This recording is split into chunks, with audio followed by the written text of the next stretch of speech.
Hello, welcome to academy guys. आज का ये वीडियो बहुत ज़्यादा इंपॉर्टेंट आपके लिए होने वाला है। गाइस आज के इस वीडियो में हम स्टार्ट करने वाले हैं मशीन्स। गाइस इसमें हम देखेंगे लोड क्या होता है, एफर्ट क्या होता है, मैकेनिकल एडवांटेज क्या होता है, इनमें क्या रिलेशंस होते हैं। गाइस कंप्लीट इंफॉर्मेशन आपको इस वीडियो में मिलेगी, तो गाइस इस वीडियो को आप पूरा देखते रहिए। तो गाइस जैसा आपको पता है कि ये आपका फर्स्ट लेक्चर है और इस फर्स्ट लेक्चर में हम सारे पॉइंट्स को बेसिक टू बेसिक चीज आपके साथ क्या कवर करेंगे। तो चलिए हम वीडियो शुरू करते हैं। तो गाइस सबसे पहले बात आती है व्हाट इज लोड, कि मशीन के लिए लोड क्या होता है। तो बेटा इसको देखिए, आप क्या कहोगे, आप कहोगे रेजिस्टिव और अपोजिंग फोर्स। बस आपको इतना ध्यान रखना है, जो रेजिस्टिव और अपोजिंग फोर्स होता है उसी को आप क्या है लोड कहते हो। अब देखिए डेफिनेशन अगर आपको राइट करना है एग्जाम, तो देखिए कैसे राइट करेंगे वो आप समझिए। देखिए सिंपल सा आप ध्यान रखिए, रेजिस्टिव और opposing force to be overcome by a machine. तो बस इतना आप लिख देंगे, द रेजिस्टिव और opposing force to be overcome by a machine is called load. अब देखिए इसको रिप्रेजेंट करना है, तो आप रिप्रेजेंट कैसे करेंगे, रिप्रेजेंट करेंगे आप इसको एल से, मतलब इसका जो सिंबल हो जाता है वो आपका कैपिटल एल हो जाता है। तो ये तो बात हो गई आपकी लोड की। अब इसके बाद हम बात करते हैं एफर्ट। एफर्ट क्या होता है। अब देखिए एफर्ट को आप क्या कहते हैं, प्रयास करना। प्रयास करना, अब प्रयास किस चीज का करोगे, अरे ऑब्वियस सी बात है कि मशीन है। अब मशीन है तो क्या करेगी, फोर्स अप्लाई किया जाएगा। तो जो भी अप्लाइड फोर्स होगा उसको आप कहोगे एफर्ट। अब बस इसको लिखने का एक थोड़ा सिस्टमेटिक तरीका देख लो, बस एग्जाम में लिखाओ और आसानी से आपको क्या है नंबर्स मिल जाएंगे। तो देखिए बस एक चीज ध्यान रखनी है, फोर्स अप्लाइड ये टर्म है, ये आप बस ध्यान रखेंगे कि जो फोर्स अप्लाइड है ये रिप्रेजेंट करेगा आपके एफर्ट को। अब लिखेंगे कैसे उसको देखिए, the force applied on the machine to overcome the load. ये चीज ध्यान रखेंगे, क्या बोलना है, force applied on the machine to overcome the load is called effort. इसको आप एफर्ट क्या है बोल दोगे। तो गाइस एफर्ट है तो जैसा आपको पता है कि जो सिंबल होगा वो क्या होगा, वो कैपिटल ई होगा। तो इसको आप बहुत अच्छे से क्या है आसानी से लर्न कर सकते हैं। यहां पर आपको जो लोड में ध्यान रखना है रेजिस्टिव और अपोजिंग फोर्स, और जो आपका एफर्ट इसमें आपको ध्यान रखना है फोर्स अप्लाइड। बस ये दो टर्म्स अगर आप ध्यान रख लेते हैं बस बहुत ही आसानी से आपके दिमाग में बस जाएगा और आप एग्जाम में अच्छा परफॉर्म कर पाएंगे। अब इसके बाद बात आता है मैकेनिकल एडवांटेज। बहुत ही आसान है, देखो क्या करना है, लोड है आपका और आपका एफर्ट है, लोड डिवाइड एफर्ट कर दो तो आपका मैकेनिकल एडवांटेज हो जाता है। आप क्या लिखेंगे, लोड अपॉन एफर्ट, ये आपका मैकेनिकल एडवांटेज को रिप्रेजेंट करेगा। अब आपको पता है कि जैसा आपको मैंने कहा डिवाइड कर दो। अब देखिए डिवाइड को आप क्या बोलते हो, आप बोलते हो रेशियो। तो बस सिंपल सा आप बोल दो, the ratio of load to the effort is called mechanical advantage. बस इसको क्या है आपको थोड़ा सिस्टमेटिक वे में लिख देना। देखिए क्या लिखेंगे आप लिखेंगे द रेशियो ऑफ, आप लिखेंगे the ratio of load to effort. अभी मैंने आपसे कहा था ना लोड का एफर्ट से, the ratio of load to effort is called the mechanical advantage. अब इसके बाद इसका फॉर्मूला कहेंगे, तो बस सिंपल सा वही फॉर्मूला हो जाएगा आपका कि लोड अपॉन एफर्ट आपका मैकेनिकल एडवांटेज को रिप्रेजेंट करेगा। तो वही चीज हम लिख देते हैं, mechanical advantage equal to load upon effort. Mechanical advantage है तो मैकेनिकल का एम ले लो, एडवांटेज का ए ले लो, तो एम इक्वल हो जाएगा एल अपॉन ई। तो गाइस इस तरीके से आप ये तीनों डेफिनेशन बहुत ही आसानी से क्या लिख सकते हो। अब गाइस इसके बाद हम देखेंगे कि मैकेनिकल एडवांटेजेस के जो इंपॉर्टेंट पॉइंट्स हैं वो क्या क्या आपके हैं। तो चलिए हम आगे उन पॉइंट्स को भी डिस्कस कर लेते हैं। अब गाइस हम देख लेते हैं एमए के कुछ स्पेशल केस, देखते हैं कि मैकेनिकल एडवांटेजेस में क्या क्या केसेस आपके पॉसिबल हैं। तो गाइस यहाँ पर आपके देखिए क्या 3 केसेस पॉसिबल हैं। फर्स्ट केस होगा कि जो मैकेनिकल एडवांटेज है वो ग्रेटर देन 1 होगा। सेकंड केस होगा जब आपका मैकेनिकल एडवांटेज 1 के इक्वल होगा, और थर्ड केस होगा जब मैकेनिकल एडवांटेज आपका लेस देन 1 होगा। अब इन जो केसेस हैं इन केसेस में क्या क्या कंडीशन हो सकती है, तो गाइस जब आप बुक में पढ़ेंगे तो आपको दिखाई देगा कि जब एम ए ग्रेटर देन 1 है तो आपका जो मशीन है वो एक्ट करती है एज अ फोर्स मल्टीप्लायर, और जब एम ए इक्वल टू 1 है तो आपका जो मशीन है उस पर ना कोई फोर्स होता है, ना कोई उसमें स्पीड का गेन होता है। और थर्ड वाला केस है जब ma क्या है लेस देन 1 होता है तो मशीन एक्ट करती है एज अ स्पीड मल्टीप्लायर। ये क्या चीज है गाइस, ये समझने के लिए इस वीडियो को पूरा देखिए, मैं आपको पूरा जानकारी देने वाला हूं। तो पहले बात आती है आपकी जब मैकेनिकल एडवांटेज ग्रेटर देन 1 है। तो देखिए जब मैकेनिकल एडवांटेज ग्रेटर देन 1 है तो इसका मतलब है कि जो लोड अपॉन एफर्ट है इसकी वैल्यू क्या हो जाएगी, ग्रेटर देन 1 हो जाएगी। Load upon effort greater than 1 है और इसको आप नेक्स्ट लाइन में लिख सकते हैं कि जो लोड की वैल्यू है वो ग्रेटर देन एफर्ट है। अब आप देख सकते हैं यहां पर लोड क्या है, एफर्ट से ज्यादा है। अगर लोड एफर्ट से ज्यादा हो रहा है इसका मतलब क्या हो गया, उस पर जो फोर्सेस है वो ज्यादा लग रहा होगा, और जब फोर्स ज्यादा लग रहा होगा तो इसका मतलब क्या है, वो एज अ फोर्स मल्टीप्लायर आपका यूज क्या है हो जाएगा। अब नेक्स्ट जो आपका केस है वो है आपका ma इक्वल टू 1। तो यहां पर क्या हो जाएगा, यहां पर आपका हो जाएगा लोड अपॉन एफर्ट, इसकी वैल्यू इक्वल टू 1 हो जाएगी आपकी। जब इसको इक्वल टू 1 करेंगे फिर नेक्स्ट लाइन में सॉल्व करेंगे तो लोड इक्वल टू आपका आ जाएगा एफर्ट। अब जब आपका लोड इक्वल टू एफर्ट आ जाएगा तो इसका मीनिंग हो जाएगा कि लोड और एफर्ट आपस में इक्वल है। अगर ये दोनों इक्वल है तो इसका सादा सादा क्लियर मतलब हो रहा है कि ना तो फोर्स में कोई गेन होगा ना ही कोई गेन स्पीड में होगा, मतलब जो जैसा है वो वैसा ही क्या है बना रहेगा। अब गाइस लास्ट केस है जो आपका केस नंबर 3, जब ma क्या है लेस देन 1 है। जब ma की वैल्यू लेस देन 1 है तो इसका मतलब हो जाएगा लोड अपॉन जो एफर्ट है उसकी वैल्यू लेस देन 1 है। और जब इसको आगे आप सॉल्व करेंगे तो आपका आ जाएगा लोड लेस देन एफर्ट। तो यहां पे आपको दिखाई दे रहा है कि लोड की वैल्यू कम है लेकिन जो एफर्ट है वो क्या है ज्यादा है। अब आप खुद सोच के देखिए, जब आप ज्यादा एफर्ट करोगे, जब आप ज्यादा एफर्ट कर रहे हो तो क्या होगा, स्पीड क्या है ऑटोमेटिक इंक्रीज करने लगेगी। मतलब जब मशीन है वो क्या एक्ट करने लगेगी, वो एज अ स्पीड मल्टीप्लायर वो क्या है आपकी एक्ट करने लगेगी। तो इसलिए आपका हो जाएगा it act as a speed multiplier. तो गाइस ये आपके मैकेनिकल एडवांटेजेस की जो केस है वो क्लियर हो गए। गाइस यदि आपको इस चैप्टर के फ्री नोट चाहिए तो गाइस आप क्या करें, हमारे व्हाट्सएप ग्रुप को और हमारे फेसबुक ग्रुप को क्या ज्वाइन कर लें। गाइस ज्वाइन करना क्या है बिल्कुल फ्री है, आप क्या करें डिस्क्रिप्शन बॉक्स में जाइए और दिए गए लिंक पे क्लिक करके जरूर ज्वाइन करें। और गाइस जो अगर आपकी कोई प्रॉब्लम है तो आप कॉल और व्हाट्सएप के माध्यम से भी संपर्क करके अपनी प्रॉब्लम को डिस्कस कर सकते हैं। और गाइस ऐसे वीडियोस पाने के लिए आप चैनल को जरूर सब्सक्राइब करें, नोटिफिकेशन बेल दबाएं क्योंकि हम आपके लिए ऐसे वीडियो लाते रहते हैं। तो चलिए मिलते हैं आपसे नेक्स्ट वीडियो, तब तक के लिए शुक्रिया। Hello welcome to academies. Guys आज का ये है आपका लेक्चर नंबर 2 और इसमें हम डिस्कस करने वाले हैं आईसीएसई क्लास 10th के चैप्टर मशीन में जो वेलोसिटी रेशियो है वो क्या होता है। गाइस वेलोसिटी रेशियो को बिल्कुल अच्छे तरीके से समझेंगे और गाइस सारे कॉन्सेप्ट को हम क्या क्लियर करेंगे। तो चलिए हम वीडियो शुरू करते हैं, तो सारे पॉइंट्स को देखते हैं। तो सबसे पहले बात आती है कि वेलोसिटी रेशियो क्या होता है। अब देखिए इसको देखिए कैसे आप ध्यान रखेंगे, ध्यान से देखिए। देखिए वेलोसिटी रेशियो को याद करने का बहुत ही आसान तरीका है। आपको क्या करना है, एफर्ट का वेलोसिटी लेना है। किसका वेलोसिटी लेना है, आपको एफर्ट का वेलोसिटी लेना है। और किसका वेलोसिटी लोगे आप, और लोगे आप लोड का वेलोसिटी। मतलब आपको दो वेलोसिटी चाहिए, एक आपको एफर्ट का वेलोसिटी चाहिए और दूसरा आपको लोड का वेलोसिटी चाहिए। अब आप क्या करेंगे, दोनों को डिवाइड कर देंगे। बस ध्यान ये रखना है, ऊपर रखना है आपको एफर्ट का वेलोसिटी और जो नीचे रखना है वो रखना है आपको लोड का वेलोसिटी।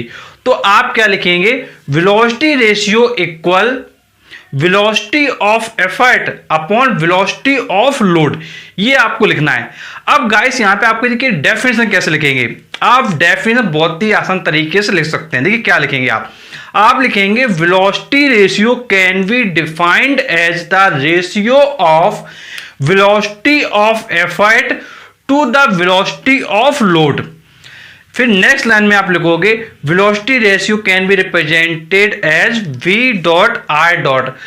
फिर आप लिखोगे v dot r dot equal to velocity of effort upon velocity of load. फिर नेक्स्ट लाइन में आओगे आप लिखोगे vr equal ve upon vl। तो बस आपको इस तरीके से लिख देना है कि velocity upon effort upon velocity of load.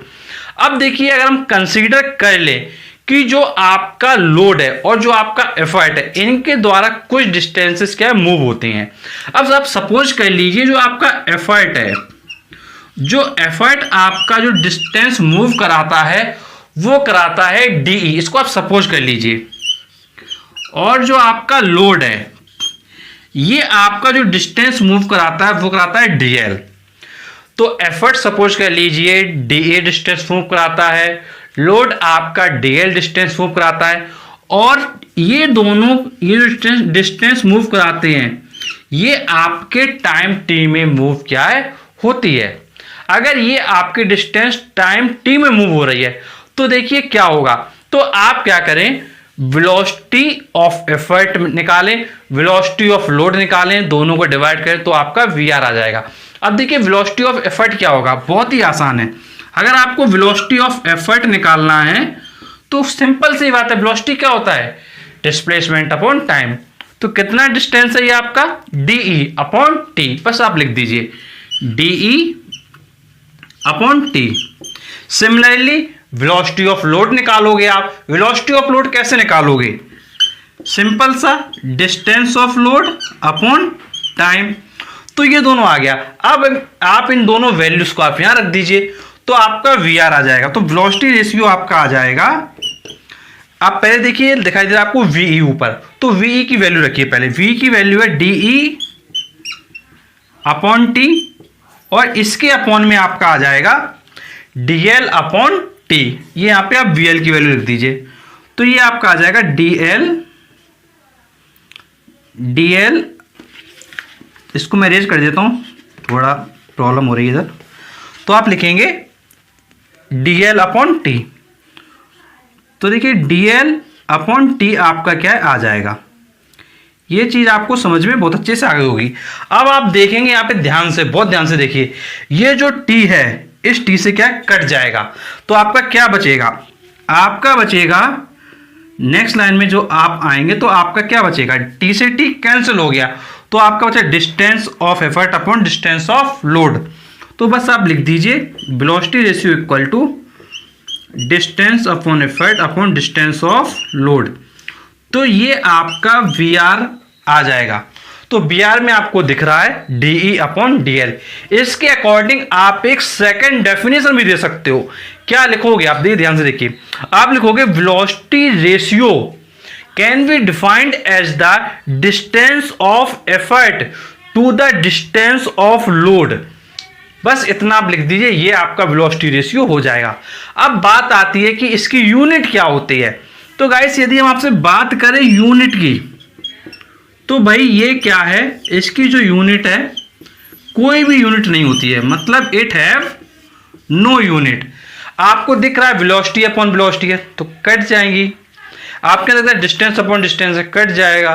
तो बस सिंपल सा आपका आ जाएगा यूनिट क्या है, नो यूनिट, मतलब इसका कोई भी यूनिट नहीं होता है। अब गाइस इसके बाद हम देखेंगे बीआर के केसेस। जैसे हमने आपके मैकेनिकल एडवांटेजेस के केसेस देखा था कि एम ए ग्रेटर देन 1 है तो क्या होगा, इक्वल टू 1 पे क्या होता है, लेस देन 1 पे क्या होता है। सिमिलरली हम देखेंगे कि वी आर जब 1 से ग्रेटर है तो क्या होगा, 1 के इक्वल है तो क्या होगा, 1 से लेस है तो क्या होगा। तो चलिए हम उस चीज को भी डिस्कस आपके साथ कर लेते हैं। अब गाइस हम बात कर लेते हैं कुछ स्पेशल केसेस की। गाइस जैसा अभी मैंने आपको वेलोसिटी रेशियो बताया कि वेलोसिटी रेशियो इक्वल होगा VE upon VL equal to DE upon DL, ये मैंने आपको बिल्कुल क्लियर बता दिया था। अब बात आती है इसके केसेस। जैसा मैंने आपसे कहा था, एक केस लेंगे वी आर ग्रेटर देन 1 का, फिर नेक्स्ट केस लेंगे वी आर इक्वल टू 1 का, फिर इसका मैंने आपसे कहा था कि लास्ट केस लेंगे वी आर लेस देन 1 का। और इनमें देखेंगे कि जो मशीन है वो कैसे एक्ट करेगी, उसमें गेन इन स्पीड होगा या गेन इन फोर्स होगा, जो भी होगा वो हम डिस्कस करते हैं। तो पहला केस है आपका वी आर ग्रेटर देन 1। तो देखिए क्या होगा, देखिए ध्यान से, जब आपका वी आर ग्रेटर देन 1 होगा तो देखिए आप क्या करेंगे, इसको डिस्प्लेसमेंट के फॉर्म में राइट करेंगे। अब देखिए वी आर की पोजीशन पर आप लिखिए डीई अपॉन डीएल, मतलब डीई अपॉन डीएल क्या हो जाएगा, ग्रेटर देन 1 हो जाएगा। अगर इसको आप आगे सॉल्व करेंगे तो आपका आ जाएगा डीई ग्रेटर देन डीएल। इसका मतलब क्या है, जो डिस्प्लेसमेंट है एफर्ट का, जो एफर्ट का डिस्प्लेसमेंट है वो लोड के डिस्प्लेसमेंट से क्या है, कम है। मतलब जो एफर्ट की वजह से जो डिस्प्लेसमेंट हो रहा है वो ज़्यादा हो रहा है, एफर्ट डिस्प्लेसमेंट ज़्यादा दे रहा है। जब एफर्ट डिस्प्लेसमेंट ज़्यादा देगा और लोड क्या है डिस्प्लेसमेंट कम देगा, तो मशीन कैसा एक्ट करेगी? तो ऑब्वियस सी बात है कि जो मशीन एक्ट करेगी वो एज अ स्पीड मल्टीप्लायर आपकी क्या है एक्ट करेगी। तो इसलिए आप लिखोगे machine acts as speed multiplier. अब यहीं पर जब आपका नेक्स्ट केस आएगा, जब बी आर इक्वल टू 1 होगा, तो यहां पर आपका हो जाएगा DE upon DL equal to 1। फिर इसको जब आप सॉल्व करेंगे तो आपका हो जाएगा डीई इक्वल टू डीएल। तो यहां पर आपको दिख रहा है कि एफर्ट का डिस्प्लेसमेंट और लोड का जो डिस्प्लेसमेंट है वो क्या हो रहा है, सेम हो रहा है। जब इनकी वजह से जो डिस्प्लेसमेंट है वो सेम हो रहा है, तो इसका मतलब क्या है कि इसमें क्या है, नो गेन इन स्पीड होगा और फोर्स होगा। तो ध्यान रखेंगे, नो गेन इन स्पीड और फोर्स, मतलब इसमें कोई भी आपका गेन वगैरह कुछ भी नहीं होने वाला है। अब आपका लास्ट केस आएगा, जो वी आर है वो लेस देन 1 है। अगर वी आर लेस देन 1 होगा तो देखिए क्या होगा, तो डीई अपॉन डीएल ये आपका हो जाएगा लेस देन 1। और जब ये आपका लेस देन 1 होगा, इसको जब आप आगे सॉल्व करेंगे तो देखिए क्या आएगा, तो आपका आ जाएगा जो डीई है वो डीएल से क्या है, स्मॉल आएगा। और जब डीई डीएल से स्मॉल आएगा तो इसका मतलब क्या है कि जो एफर्ट डिस्प्लेसमेंट दे रहा है वो कम है और जो लोड डिस्प्लेसमेंट दे रहा है वो क्या है, ज्यादा है। अब आप खुद सोच के देखिए कि किसका डिस्प्लेसमेंट कम है, एफर्ट का डिस्प्लेसमेंट कम है, और किसका डिस्प्लेसमेंट ज्यादा है, आपका डिस्प्लेसमेंट लोड का ज्यादा है। और जब लोड का डिस्प्लेसमेंट ज्यादा हो गया है तो इसका सीधा साधा मतलब है कि ये कैसे एक्ट होगा, ये डीएल की वजह से एज अ फोर्स मल्टीप्लायर आपका क्या है, यूज होगा। तो ये चीज आप बहुत अच्छे से ध्यान रखेंगे कि जब एफर्ट का डिस्प्लेसमेंट ज्यादा हो रहा है, जब एफर्ट का डिस्प्लेसमेंट ज्यादा हो रहा है तो आपका स्पीड मल्टीप्लायर की तरह यूज हो रहा है, और जब लोड का डिस्प्लेसमेंट ज्यादा हो रहा है तो आपका ये as a force multiplier use हो रहा है। अब गाइस ये तो मैंने आपको क्लियर कर दिया कि भाई वेलोसिटी रेशियो के ये केसेस होते हैं, बट गाइस कई बार जब कंफ्यूजन कब आता है वो समझिए। कंफ्यूजन तब आता है जब हम एमए को भी देखते हैं और बीआर को भी देखते हैं और एक साथ देखते हैं। तो देखिए कंफ्यूजन में बस आप एक ही चीज ध्यान रखिए, जो केसेस आप एमए में पढ़ रहे होगे, जो भी केसेस आप एमए में पढ़ रहे हो उसका उल्टा यहां पर हो रहा है। आपने एमए में जो पढ़ा होगा उसका जस्ट उल्टा यहां पर क्या होता है, ये चीज आप देखेंगे तो आपको समझ में आएगी। जब आपने एमए पढ़ा था, मैकेनिकल एडवांटेज पढ़ा था, तो जब मैकेनिकल एडवांटेज ग्रेटर देन 1 का केस पढ़ा था तो वहां पर आपका फोर्स मल्टीप्लायर था। और जब एम ए इक्वल टू 1 पढ़ा था तो एम ए इक्वल टू 1 और वी आर इक्वल टू 1 का केस क्या है, सेम हो जाता है। और जब आपने एम ए लेस देन 1 पढ़ा था तो फिर वहां पर क्या आपका स्पीड मल्टीप्लायर हो जाता था। तो गाइस यहां पर क्या है, जो वेलोसिटी रेशियो है और जो आपका मैकेनिकल एडवांटेज का केस है ये एक तरीके से आपका रेसिप्रोकल फॉर्म में है, और गाइस ये दोनों एक दूसरे के क्या है, जस्ट उल्टे होते हैं। तो ये चीज आप क्या बहुत अच्छे से ध्यान रखेंगे। और गाइस आपको बिल्कुल भी अगर कंफ्यूजन हो रहा है तो आप नीचे कमेंट बॉक्स में कमेंट करके पूछ सकते हैं, और गाइस आप अपनी प्रॉब्लम्स को व्हाट्सएप और कॉल के माध्यम से भी डिस्कस कर सकते हैं। गाइस जो आपको हमारा नंबर मिलेगा वो मिलेगा फेसबुक पेज पर, आप क्या करें डिस्क्रिप्शन बॉक्स में चाहिए, और फेसबुक पेज पर हमारा क्या नंबर होगा, फेसबुक पेज को जैसे ही आप लाइक करते हैं तो आपके सामने नंबर आ जाएगा, और गाइस उस नंबर के माध्यम से आप अपनी प्रॉब्लम्स को क्या सॉल्व कर सकते हैं। और गाइस इसके जो फ्री नोट्स हैं उसको पाने के लिए आप क्या करें, व्हाट्सएप ग्रुप को ज्वाइन करें और फेसबुक ग्रुप को ज्वाइन करें, और साथ ही साथ फेसबुक पेज को आप लाइक करें। गाइस आप ऐसा करते हैं तो आपको क्या है, फ्री में नोट्स क्या है मिल जाते हैं। गाइस इन सभी जगह क्या है आपके लिए फ्री में नोट्स इस चैप्टर के क्या है डाल दी जाएंगे। और गाइस ऐसे वीडियोस पाने के लिए आप चैनल को जरूर सब्सक्राइब करें, नोटिफिकेशन मिल दबाएं, क्योंकि हम आपके लिए ऐसे वीडियो लाते रहते हैं। तो चलिए मिलते हैं आपसे नेक्स्ट वीडियो में, तब तक के लिए शुक्रिया। Hello, welcome to academy. Guys आज है आपका लेक्चर नंबर 3, और गाइस ये जो आपका चैप्टर नंबर 3 है इसमें अब हम डिस्कस करने वाले हैं वर्क इनपुट, वर्क आउटपुट और आपका एफिशिएंसी। गाइस इनको क्या है प्रॉपर वे में सारे पॉइंट्स को समझेंगे। तो गाइस एग्जाम में कई बार आपके क्वेश्चंस आ जाते हैं एफिशिएंसी से रिलेटेड, तो गाइस इनको आपको कैसे करना है, किस तरीके से आपको इन चीजों को आपको बहुत अच्छे से समझना है। गाइस इस वीडियो को आप पूरा देखिए, आपको प्रॉपर तरीके से सारी बातें समझ में आ जाएंगी। जाएंगी। तो चलिए हम वीडियो शुरू करते हैं। तो गाइस सबसे पहले बात आता है व्हाट इज वर्क इनपुट। तो देखिए वर्क इनपुट को देखिए आप क्या लिख सकते हो, बहुत ही सिंपल स्टेप में समझिए। वर्क डन ऑन मशीन, क्या बोल रहा हूं मैं, work done on machine by effort. ध्यान रखिएगा, work done on machine by effort. ध्यान रखने की बात यह है कौन कर रहा है, एफर्ट कर रहा है, ये चीज बहुत अच्छे ध्यान रखेंगे। और अगर यही बात आ जाएगी आपकी वर्क आउटपुट की, तो आप बोलेंगे वर्क डन बाय मशीन। क्या बोलेंगे, वर्क डन बाय मशीन, किस पर, ऑन लोड। बस ये जो डिफरेंस थोड़ा सा ये आपको बहुत अच्छे से समझना है। तो देखिए जब इसकी आप डेफिनेशन लिखेंगे तो आप लिखेंगे work input is the work done on machine by effort. Work input जब आप इसकी डेफिनेशन लिखेंगे तो आप लिखेंगे work input is equal to the work done on machine by effort. तो गाइस इस तरीके से आप बहुत ही आसान स्टेप में लिख सकते हैं। अब जब आप लिखेंगे तो देखिए सेकंड डेफिनेशन आप देख लीजिए, वर्क आउटपुट आप क्या लिखेंगे, it is the work done by machine on load. ये चीज आप बहुत अच्छे से समझ लीजिए। ध्यान रखने की बात यह है कि यहां पर ऑन लगा हुआ है, यहां बाई लगा हुआ है, यहां बाई लगा है, यहां ऑन लगा है, और यहां आपका एफर्ट लगा है, यहां आपका लोड लगा है। गाइस जब आप एग्जाम में इसको तैयार करते हैं तो देखिए प्रॉब्लम आपकी ये आती है कि आप ऑन वाई को चेंज कर देते हो, यहां भी ऑन वाई को चेंज कर देते हो, एफर्ट की जगह लोड कर देते हो, लोड की जगह एफर्ट कर देते हो, और गाइस फिर आपका एग्जाम में क्या है, गलत हो जाएगा। इसीलिए मैं आपको बहुत फोकस कर रहा हूं कि क्या लिखा हुआ है इस पर बहुत अच्छे से आप फोकस कीजिए। तो गाइस ये आप समझ गए होंगे कि work done on machine by effort अगर कहा जा रहा है तो आपका वर्क इनपुट होगा, और आपसे कहा जा रहा है work done by machine on load कहा जा रहा है तो आपका वर्क आउटपुट होगा। और इसके बाद हम बात कर लेते हैं इफिशिएंसी का। इफिशिएंसी क्या होता है, तो देखिए इफिशिएंसी को आप सिंपल टर्म्स में समझ लीजिए, work output upon work input, इसको आप क्या इफिशिएंसी कह सकते हो।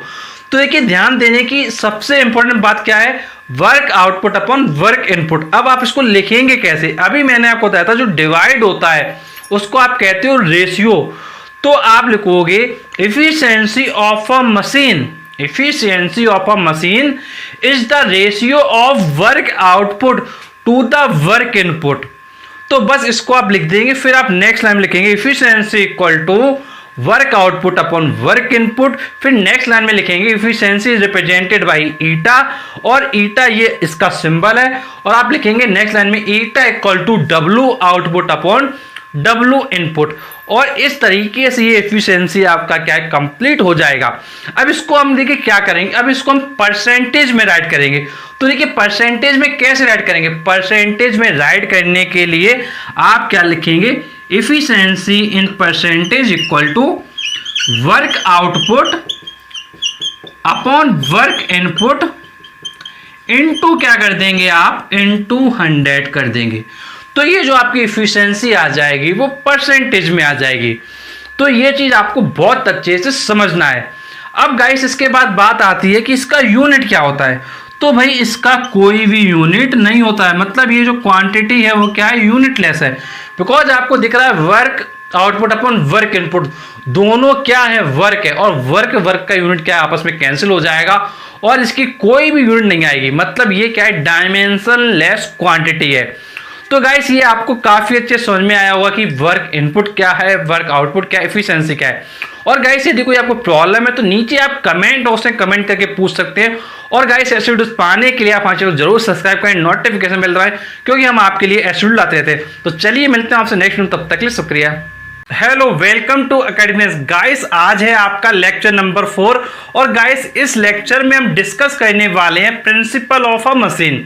गाइस देखेंगे कि किसी भी मशीन का क्या प्रिंसिपल होता है। तो गाइस ये वीडियो आपके लिए क्या बहुत ज़्यादा इंपॉर्टेंट है, ऐसे क्वेश्चंस आपके एग्जाम में बहुत ज़्यादा पूछे जाते हैं। तो चलिए हम डिस्कस कर लेते हैं क्या है प्रिंसिपल। तो देखिए ऑब्वियस सी बात है कि कोई भी एक आपके पास मशीन है, अब उस मशीन को आप क्या करोगे, एनर्जी सप्लाई करोगे। क्या करोगे, एनर्जी सप्लाई करोगे। एनर्जी कैसे सप्लाई करोगे, एफर्ट के द्वारा। कैसे करोगे, एफर्ट के द्वारा। तो वो क्या करेगा, लोड को बैलेंस करेगा। तो यही आपका प्रिंसिपल हो जाता है किसी भी मशीन का। अब इसको आप लिखोगे कैसे, एक सिस्टमैटिक मैनर में, वो आपको यहाँ पे समझना है। देखिए बहुत ही आसान तरीके से आप इसको समझ सकते हो और बहुत ही अच्छे तरीके से लिख सकते हो। तो देखिए सिंपल सा आप लिखोगे when energy is supplied, when energy is supplied to a machine by applying effort. ध्यान रखेंगे एनर्जी कैसे सप्लाई करोगे, एफर्ट के द्वारा सप्लाई करोगे, तो फिर क्या होगा, इट ओवरकम्स द लोड। ये क्या करेगा, लोड को ओवरकम करेगा, by doing some useful work on it, मतलब वर्क के द्वारा इसको क्या कर देगा, बैलेंस कर डालेगा। तो गाइस ये आपका हो गया प्रिंसिपल। बस गाइस आपको सिंपल टर्म्स में ये ध्यान रखना है कि एनर्जी सप्लाई करना है, किससे सप्लाई करोगे, एफर्ट से सप्लाई करोगे। फिर इसकी वजह से क्या होगा, जो लोड होगा उस लोड को वो क्या कर लेगा, बैलेंस कर लेगा, और इसी को आप बोलोगे प्रिंसिपल ऑफ मशीन। तो गाइस ये तो प्रिंसिपल हो गया। अब ऑब्वियस सी बात है कि जब आप एफर्ट लगाओगे तो फिर वो क्या होगा, वो आपका इनपुट होगा। जो आपका इनपुट होगा, इनपुट का मतलब क्या होता है, जो आप कर रहे हो, तो आप एफर्ट लगा रहे हो, तो एफर्ट लगाने को आप क्या बोलोगे, इनपुट। और इसीलिए आप बोलते हो इनपुट एनर्जी, जो आपने एनर्जी दिया वो कहते हो आप इनपुट एनर्जी।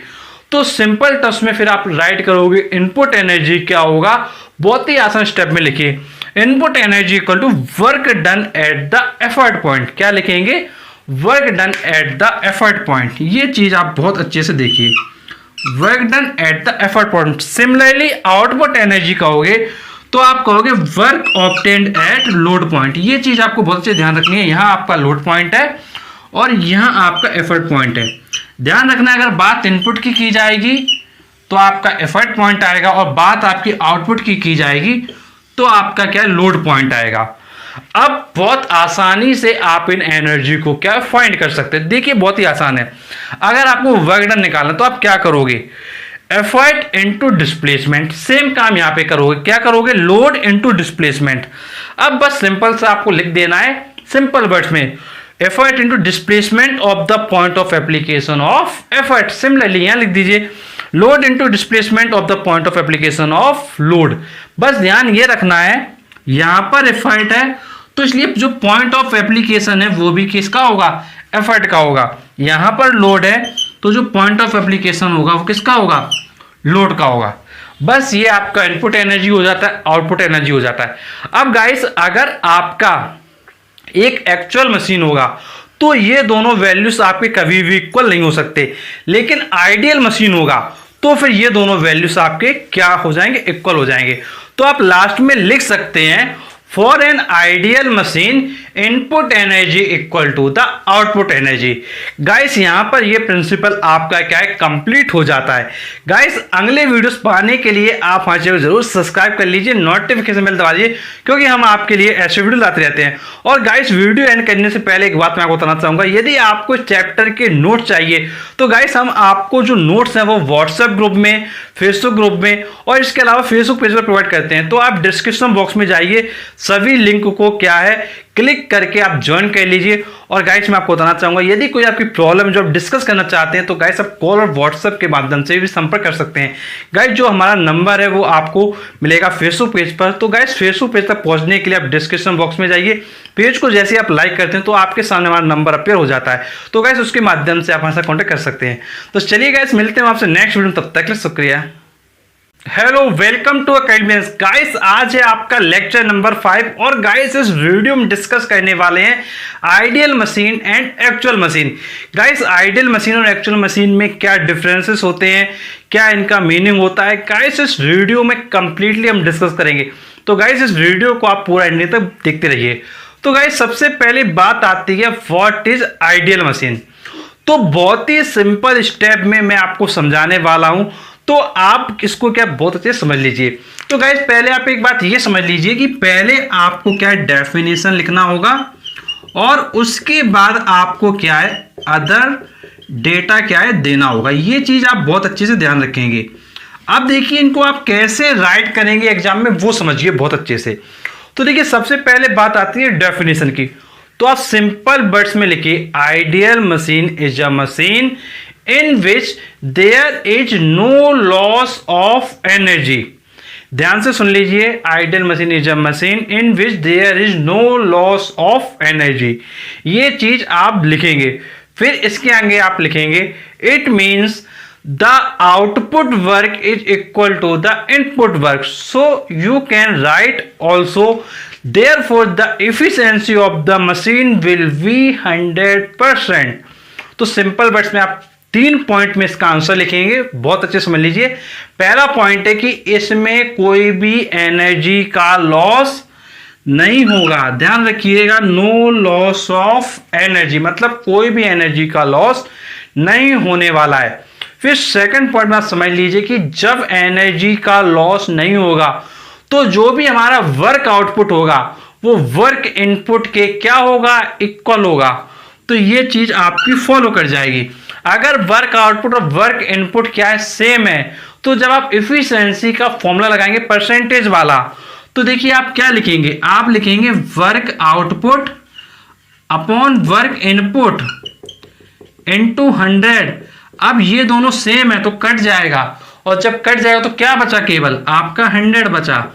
तो ये आपका 100% इफिशिएंसी हो जाएगा किसका, आइडियल मशीन का। तो ये चीज आप बहुत अच्छे से क्या है ध्यान रखेंगे। बस गाइस इतना लिखते ही आपका जो ये कॉन्सेप्ट है आइडियल मशीन वाला ये कंप्लीट हो जाता है। अब आएंगे हम एक्चुअल मशीन पर। गाइस एक्चुअल मशीन में इसका थोड़ा उल्टा हो जाएगा। देखिए यहां पर क्या था, एनर्जी का लॉस नहीं हो रहा था, तो यहां पर एनर्जी का लॉस होने लगेगा। यहां पर ये दोनों सेम हो रहे थे, वर्क आउटपुट वर्क इनपुट। यहां पर जो वर्क आउटपुट है ये हमेशा वर्क इनपुट से हमेशा कम आने वाला है। यहां पर इफिशिएंसी 100% थी आइडियल वाले में, लेकिन एक्चुअल वाले में 100% से कम इफिशिएंसी 100% आने वाली है। इसको कोई नहीं रोक सकता है। तो गाइस डेफिनेटली देखिए कैसे लिखेंगे, लिखेंगे actual machine is a machine in which output energy is always less than input energy, therefore it will have always loss of energy, therefore it will have some loss of energy, and finally we can conclude the efficiency will always be less than 100%। तो guys इसकी efficiency हमेशा 100% से कम आने वाली है। Guys जो normally जो actual machines होती हैं उनकी जो इफिशिएंसी आती है अक्सर वो आपकी 80% आया करती हैं। नॉर्मली ये आपका डेटा रहता है, बट गाइस मशीन्स के ऊपर डिपेंड करता है, किसी में 90% भी हो सकता है, किसी में 95% भी हो सकता है, किसी में 70% भी हो सकता है, ये आपका वेरी कर सकता है। अब गाइस यदि आपको इन दोनों के बीच में डिफरेंस लिखना हो कि आइडियल मशीन में और आपका एक्चुअल मशीन में क्या डिफरेंस है, तो आप इनको डिफरेंस में राइट कर सकते हैं। देखिए कैसे राइट करेंगे, ध्यान से देखिए। अगर हम यहां पर बात कर रहे हैं एनर्जी लॉस की, देखिए इस पॉइंट को ध्यान से, अगर हम यहां बात कर रहे हैं एनर्जी लॉस की, तो यहां पर क्या आइडियल में नो एनर्जी का लॉस हो रहा है, यहां पर मतलब कोई भी एनर्जी लॉस नहीं हो रही है। तो फिर आपको ये जो फर्स्ट पॉइंट है ये यहां से रिलेट क्या है करना पड़ेगा। इसमें क्या है, एनर्जी का लॉस क्या है, हमेशा होगा, कुछ ना कुछ एनर्जी का लॉस होगा। तो यहां आप लिखेंगे सम लॉस ऑफ एनर्जी, और क्या लगाएंगे, ऑलवेज लगाएंगे। तो ये आपका फर्स्ट डिफरेंस आपका हो जाएगा। अगर आपको सेकेंड डिफरेंस राइट करना है तो फिर आप क्या है इस फॉर्मूले को पकड़ लेंगे। आप क्या कर लेंगे, इस फॉर्मूले को पकड़ लेंगे। आप बताएंगे जो आपका आइडियल मशीन है यहां पर वर्क आउटपुट और वर्क इनपुट क्या है, सेम होने वाला है। लेकिन जब एक्चुअल मशीन में आएंगे तो आप यहां पकड़ लीजिए ये वाला पॉइंट कि जो वर्क आउटपुट है वो आपका वर्क इनपुट से हमेशा क्या है, कम होने वाला है। और जो लास्ट पॉइंट है वो आप इसको पकड़ लीजिए जो बिना टिक वाला है, आइडियल मशीन की जो एफिशिएंसी है वो हमेशा 100% है, और लेकिन जब आप एक्चुअल मशीन में आएंगे तो 100% से एफिशिएंसी ऑलवेज क्या है, कम आने वाली है। तो गाइस ये जो आपका कॉन्सेप्ट है आइडियल मशीन और एक्चुअल मशीन का, तो गाइस ये आप बहुत अच्छे समझ गए होंगे, और इसका जो डिफरेंस है वो भी आप समझ गए होंगे। गाइस इसका जो फ्री नोट्स है उसको अगर आपको पाना चाहते हैं तो आप क्या करें, डिस्क्रिप्शन बॉक्स में जाइए, जो हमारा फेसबुक ग्रुप का लिंक है, व्हाट्सएप ग्रुप का लिंक है, फेसबुक पेज का लिंक है, इनको आप क्या कर लें, लाइक कर लें, ज्वाइन कर लें। और गाइस ऐसा करते ही आपके पास हमारे जो नोट्स होंगे वो ऑटोमेटिक आपके सामने अपेयर होने लगेंगे और आप उनको क्या है आसानी से अपने पास सेव कर पाएंगे। और गाइस ऐसे वीडियोस पाने के लिए आप हमें जरूर सब्सक्राइब करें, नोटिफिकेशन मिलता है क्योंकि हम आपके लिए ऐसे वीडियो लाते रहते हैं। और गाइस यदि कोई आपकी प्रॉब्लम है, कुछ आप डिस्कस करना चाहते हैं तो आप गाइस कॉल एंड व्हाट्सएप के माध्यम से डिस्कस कर सकते हैं। गाइस हमारा जो नंबर है वो आपको मिलेगा फेसबुक पेज पर। आप क्या करें, फेसबुक पेज पे जाइए, लिंक डिस्क्रिप्शन बॉक्स में है। फेसबुक पेज को जैसे आप लाइक करते हैं तो आपके सामने हमारा नंबर अपेयर हो जाता है और उसके माध्यम से आप अपनी प्रॉब्लम्स को डिस्कस कर सकते हैं। तो चलिए गाइस मिलते हैं आपसे नेक्स्ट वीडियो, तब तक के लिए शुक्रिया। Hello, welcome to academics. Guys आज है आपका लेक्चर नंबर 6 और इसी के साथ में जो आपका चैप्टर नंबर 3 है, इसका जो पार्ट ए है वो पूरी तरीके से आपका कंप्लीट हो जाएगा। और गाइस मैं आपको बताना चाहूंगा कि जो आपका लीवर वाला पार्ट है उसको आपके सिलेबस से क्या है हटा दिया गया है, तो आपको लीवर बिल्कुल भी पढ़ने की कोई भी आवश्यकता नहीं है। तो चलिए आज हम डिस्कस कर लेते हैं relation between efficiency, mechanical advantage and velocity ratio. तो देखेंगे ईटा, एमए और वीआर में क्या रिलेशन होता है। तो चलिए हम डिस्कस करते हैं और सारे पॉइंट्स को कवर करते हैं। तो देखिए इसके लिए आप क्या करेंगे, सबसे पहले आपको क्या है राइट करना होगा। क्या राइट करना होगा? वर्क इनपुट राइट करना होगा। अभी मैंने आपको बताया था कि जो वर्क इनपुट होगा वो क्या होगा, एफर्ट इनटू डिस्प्लेसमेंट बताया था आपको मैंने। तो गाइस वही चीज आपको क्या राइट करना है। अब देखिए कैसे आप इसको निकालेंगे। तो देखिए बहुत अच्छे से इस आर्टिकल को देखिए और गाइस इसको बहुत अच्छे से आप समझिए। पहले बात आती है वर्क इनपुट। वर्क इनपुट क्या होगा, effort into displacement of effort. अब देखिए एफर्ट को आप रिप्रेजेंट करते हो ई से और डिस्प्लेसमेंट ऑफ एफर्ट को आप रिप्रेजेंट करते हो डी ई से। तो ये आपका हो गया ई इंटू डी ई। तो ये आपका वर्क इनपुट आ जाएगा। सिमिलरली आप क्या करोगे, वर्क आउटपुट निकालोगे। वर्क आउटपुट का फॉर्मूला मैंने आपको बताया था, load into displacement of load. अब देखिए लोड को रिप्रेजेंट करोगे आप एल से और डिस्प्लेसमेंट ऑफ लोड को रिप्रेजेंट करोगे आप डीएल से। तो ये आपका आ गया एल इंटू डीएल। अब इसके बाद आप अप्लाई करोगे किसका फॉर्मूला, एफिशिएंसी का फॉर्मूला, जो मैंने आपको बताया था work output upon work input. अब आप क्या करेंगे, output work upon input work कर देंगे। आउटपुट वर्क क्या होगा, जो आपका ये जो टर्म है ये आपका आउटपुट वर्क को रिप्रेजेंट कर रहा है और ये जो आपका ऊपर वाला टर्म है ये आपका इनपुट वर्क को रिप्रेजेंट कर रहा है। तो बस अब आप क्या यहां पर वैल्यूज रख दीजिए। अब देखिए हम वैल्यूज को क्या रखते हैं, तो एफिशिएंसी को हम रिप्रेजेंट करेंगे ईटा से। वर्क आउटपुट है आपका L into D L upon work input है आपका ई इंटू डी ई। तो इस तरीके से आप ईटा के लिए क्या राइट कर सकते हैं। आप देख सकते हैं L into D L upon E into D E, ये आपका आ जाएगा। अब इसको आप क्या आएंगे, सिंप्लीफाई करेंगे। गाइस इसको सिंप्लीफाई कर लीजिए, बस फिर आपका क्या आर्टिकल पूरी तरीके से आप रिलेशन क्या है निकाल पाओगे। तो देखिए कैसे सॉल्व करेंगे। तो आप ईटा लिखिए। अब देखिए आपको क्या करना है, एल अपॉन ई है तो आप इसको एल अपॉन ई लिख लीजिए। अब आपको दिखाई दे रहा है यहां पर, आप क्या करिए 1 लिख लीजिए और ये जो टर्म है डीएल को नीचे ले आइए। अगर आप डीएल को नीचे लाएंगे तो आपका हो जाएगा डीई अपॉन डीएल। तो आप इसको क्या है इस तरीके से राइट कर सकते हो। आपको पता होगा सबसे नीचे जो टर्म होता है वो सबसे ऊपर चला जाता है। तो आप देख सकते हैं कि eta equal to L upon E into 1 upon D E upon D L. बस ये जो टर्म है यहां से आपका जो ये टर्म आया है बस यही एक इंपॉर्टेंट टर्म है। उसके बाद सारा का सारा क्या है बहुत इजी क्या है आपका हो जाता है। ये चीज आप बहुत अच्छे से समझ लीजिए गाइस। अब देखिए, अब आपको देखिए बहुत अच्छे से देखना है कि जो आपका एल अपॉन ई है, जो लोड अपॉन एफर्ट है, ये किसको रिप्रेजेंट कर जाता है, ये रिप्रेजेंट कर जाता है आपके मैकेनिकल एडवांटेज को।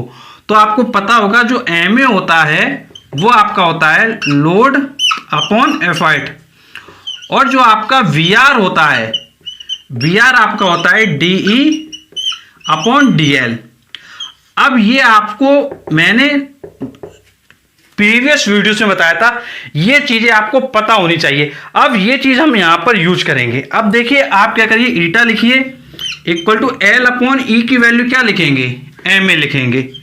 एम ए लिख दीजिए, इंटू लगाएंगे, ये यहां पर आपका इंटू है 1 लिखिए और इसकी वैल्यू क्या है ये आप देखिए, ये जो टर्म है इसकी वैल्यू क्या है, वी आर है। तो आप यहां पर क्या है, वी आर लिख दीजिए अपॉन वी आर। तो ये आपका आ गया eta equal to M A upon V R. तो आप इसको लिख सकते हैं eta into V R equal to M A. तो ये आपका क्या है, फाइनल एक्सप्रेशन क्या है, आ जाता है। अब देखिए ये जो आपका फाइनल एक्सप्रेशन आ जाता है, इसको आप ऐसा लिख सकते हैं, बस इसको थोड़ा रीअरेंज आप क्या कर लेंगे। आप क्या करेंगे, इसको लिख लेंगे सिस्टमेटिक फॉर्म में। ये फॉर्म आपको क्या है, अच्छे से क्या है, लर्न करना है। एम ए इक्वल टू आप लिख लीजिए इसको वी आर इंटू इफिशियंसी। आप इसको क्या है, फाइनल एक्सप्रेशन बोलोगे। आपकी बुक में आपको इस तरीके से ये एक्सप्रेशन क्या है, दिखाई देगा। गाइस इसको आप इस बॉक्स को क्या है, यहां से हटा दीजिए। और जब आप इसका अगर डेफिनेशन बोलना चाहें एमए का, तो आप यहां से एमए का जो डेफिनेशन है वो भी क्या है, बोल सकते हैं। देखिए क्या दिख रहा है आपको दिखाई दे रहा है B R into eta. B R क्या है, वेलोसिटी रेशियो, ईटा क्या है, इफिशियंसी। तो आप राइट कर सकते हो mechanical advantage can be defined as the product of, multiply को कहते हैं product. Mechanical advantage can be defined as the product of velocity ratio and efficiency. Guys इस तरीके से आप क्या है, राइट कर सकते हैं। तो गाइस ये जो क्वेश्चन है ये आपका दूसरे फॉर्मेट में भी आपसे पूछा जा सकता है। देखिए आपसे जो क्वेश्चन पूछा जा सकता है वो देखिए क्या पूछा जा सकता है, वो ध्यान से देखिए। पहला क्वेश्चन तो आपका हो जाएगा, पूछेगा आपसे drive and relationship for efficiency, mechanical advantage and velocity ratio. First type से आपसे इस टाइप से पूछा जाएगा। फिर जो सेकंड टाइप का आपसे होगा, जो आपसे पूछा जा सकता है, वो आपका होगा prove that mechanical advantage is the product of velocity ratio and efficiency of a machine. तो गाइस इस तरीके से भी ये क्वेश्चन आपका पूछा जा सकता है। तो दो आपके तरीके मैंने बताए, फर्स्ट तरीका और सेकंड तरीका। इन दोनों तरीकों को समझना क्या बहुत ज्यादा इंपॉर्टेंट है आपके लिए। गाइस यदि कोई आपकी प्रॉब्लम है तो नीचे आप कमेंट बॉक्स में कमेंट करके पूछ सकते हैं। और गाइस इसका जो फ्री नोट्स है वो आपको हमारे व्हाट्सएप ग्रुप में, फेसबुक ग्रुप में और फेसबुक पेज पे मिलेगा। तो आप क्या करें, डिस्क्रिप्शन बॉक्स में जाइए और जो लिंक दिए गए हैं उनको आप क्या है, लाइक कर लें, ज्वाइन कर लें। और गाइस ऐसा करते आपके सामने जो भी फ्री नोट्स हैं वो सबके सब आ जाएंगे। और गाइस कॉल और व्हाट्सएप के माध्यम से अगर आप संपर्क करना चाहते हैं तो आप क्या करें, फेसबुक पेज पर जाएं, इसका जो लिंक है वो आपको डिस्क्रिप्शन बॉक्स में मिलेगा। और गाइस फेसबुक पेज को जैसे ही आप लाइक करते हैं तो लाइक करते ही आपके सामने हमारा व्हाट्सएप नंबर और कॉलिंग नंबर अपीयर हो जाएगा। और गाइस उसके माध्यम से आप अपनी प्रॉब्लम को डिस्कस कर सकते हैं। तो चलिए गाइस मिलते हैं आपसे नेक्स्ट वीडियो, तब तक के लिए शुक्रिया। Hello, welcome to academy. Guys आज है आपका लेक्चर नंबर 7। और गाइस जैसा आपको पता है कि अभी हम जो स्टडी कर रहे हैं वो चैप्टर नंबर 3 स्टडी कर रहे हैं, मशीन्स। और इसमें सभी लेक्चर्स हम जो प्रीवियस 6 लेक्चर हैं वो देख चुके हैं। गाइस आज का जो लेक्चर है वो है आपका लेक्चर नंबर 7 और इसमें हम डिस्कस करने वाले हैं single fixed pulley.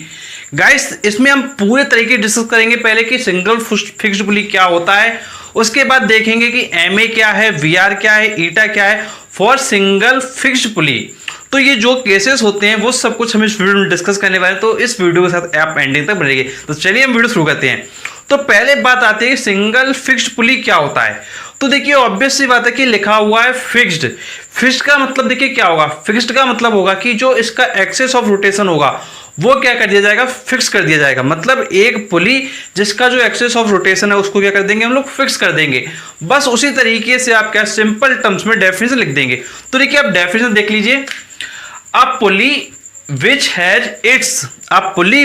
Has its axis of rotation stationary. क्या लिखा है, इसका जो एक्सेस ऑफ रोटेशन है वो क्या है, स्टेशनरी है, इन position is called fixed pulley. बस सिंपल टर्म्स में आपको ये क्या लिख देना है कि ऐसा पुली जिसका जो एक्सेस ऑफ रोटेशन है वो क्या है, स्टेशनरी है, इन position is called fixed pulley. तो इतना आप लिख देंगे तो आपका फिक्स्ड पुली का जो आंसर है वो हो जाएगा। अब इसके बाद जो केस आता है आपका वो आता है कि एमए, बीआर एंड ईटा किसी भी सिंगल फिक्स्ड पुली के लिए क्या होगा। गाइस ये आर्टिकल आपका कई बार एग्जाम में आता है तो इसको आप बहुत अच्छे से देखिए। तो पहले हम बात करेंगे कि सिंगल फिक्स्ड पुली का डायग्राम, उसके बाद डिस्कस करेंगे इनके कैसे हम इनके लिए क्या है एमए, वीआर और ईटा निकालेंगे। ईटा को आप एफिशिएंसी कहते हैं, जैसा मैंने आपको प्रीवियस वीडियो में बताया था। तो पहले बात करते हैं फिक्स्ड पुली का डायग्राम। तो आप यहाँ पर क्या है फिक्स्ड पुली का डायग्राम देख सकते हैं।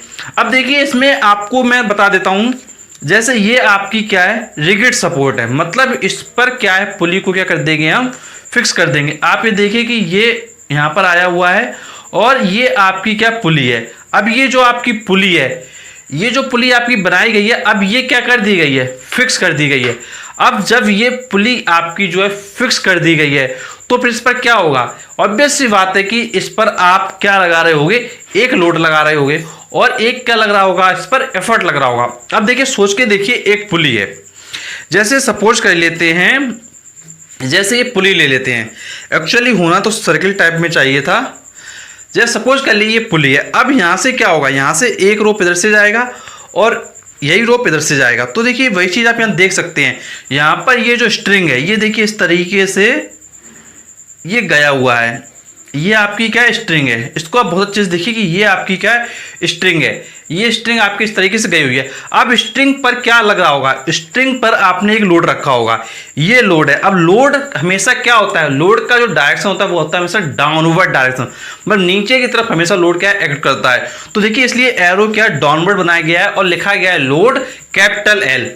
और यहाँ पर क्या है राइट साइड में आप देखिए जो ये आपका एक कोई पर्सन खड़ा हुआ है, ये जो पर्सन है ये पर्सन क्या करेगा, ये पर्सन खींच रहा है, किसको, रोप को खींच रहा है। अगर ये पर्सन रोप को खींचेगा तो क्या होगा, ये लोड ऊपर आएगा, लोड क्या जाएगा ऊपर आएगा। और ये जो पर्सन है ये एफर्ट लगा के, जब ये एफर्ट लगाएगा तो ये लोड ऊपर जाएगा और ये स्ट्रिंग क्या है डाउनवर्ड डायरेक्शन में आती जाएगी। तो एफर्ट का डायरेक्शन देखिए क्या रखा गया है, डाउनवर्ड। तो ये चीज आप समझ गए कि लोड इधर है नीचे और एफर्ट भी आपका क्या डाउनवर्ड डायरेक्शन में है। अब यहां पर बात आ रही टेंशन का जो डायरेक्शन है वो क्या होगा। जैसे आप देख सकते हैं टेंशन अपवर्ड है और यहां भी टेंशन क्या अपवर्ड डायरेक्शन में है, लेकिन क्वेश्चन ये है कि अपवर्ड डायरेक्शन में क्यों है। तो आपको ये बहुत अच्छे से समझ लेना है, जब भी आप टेंशन की बात करेंगे किसी भी स्ट्रिंग में, तो टेंशन हमेशा आपका क्या है, जो भी फिक्स पॉइंट होगा उसके टुवर्ड्स होगा, मतलब जहां फिक्स पॉइंट होगा उसी की तरफ आपका क्या टेंशन क्या है काम कर रहा होगा। अब आप यहां देख सकते हैं फिक्स पॉइंट क्या है, ऊपर की तरफ है। अगर फिक्स पॉइंट ऊपर की तरफ तो टेंशन किधर होगा, ऊपर की तरफ होगा। तो यहां देखिए फिक्स पॉइंट ऊपर है तो इसलिए टेंशन अपवर्ड डायरेक्शन में होगा, और यहां भी फिक्स पॉइंट क्या ऊपर है तो इसलिए टेंशन क्या होगा अपवर्ड डायरेक्शन में होगा। तो आप देख सकते हैं कि फिक्स पॉइंट ऊपर है इसलिए टेंशन की डायरेक्शन क्या हो गया, अपवर्ड हो गया। अब आप ये अच्छे से ये डायग्राम समझ गए होंगे। अब आपको ये पता होगा कि जैसा मैंने आपको बताया था कि ये क्या है, आपकी स्ट्रिंग है, जैसा आपको यहाँ लिखा दिखाई दे रहा होगा, और ये आपकी क्या है एक्सेल को रिप्रेजेंट कर रहा है। और ये जो आपका बनाया गया ये आप देखते हैं डायग्राम में, इसको कहते हैं फ्रेम।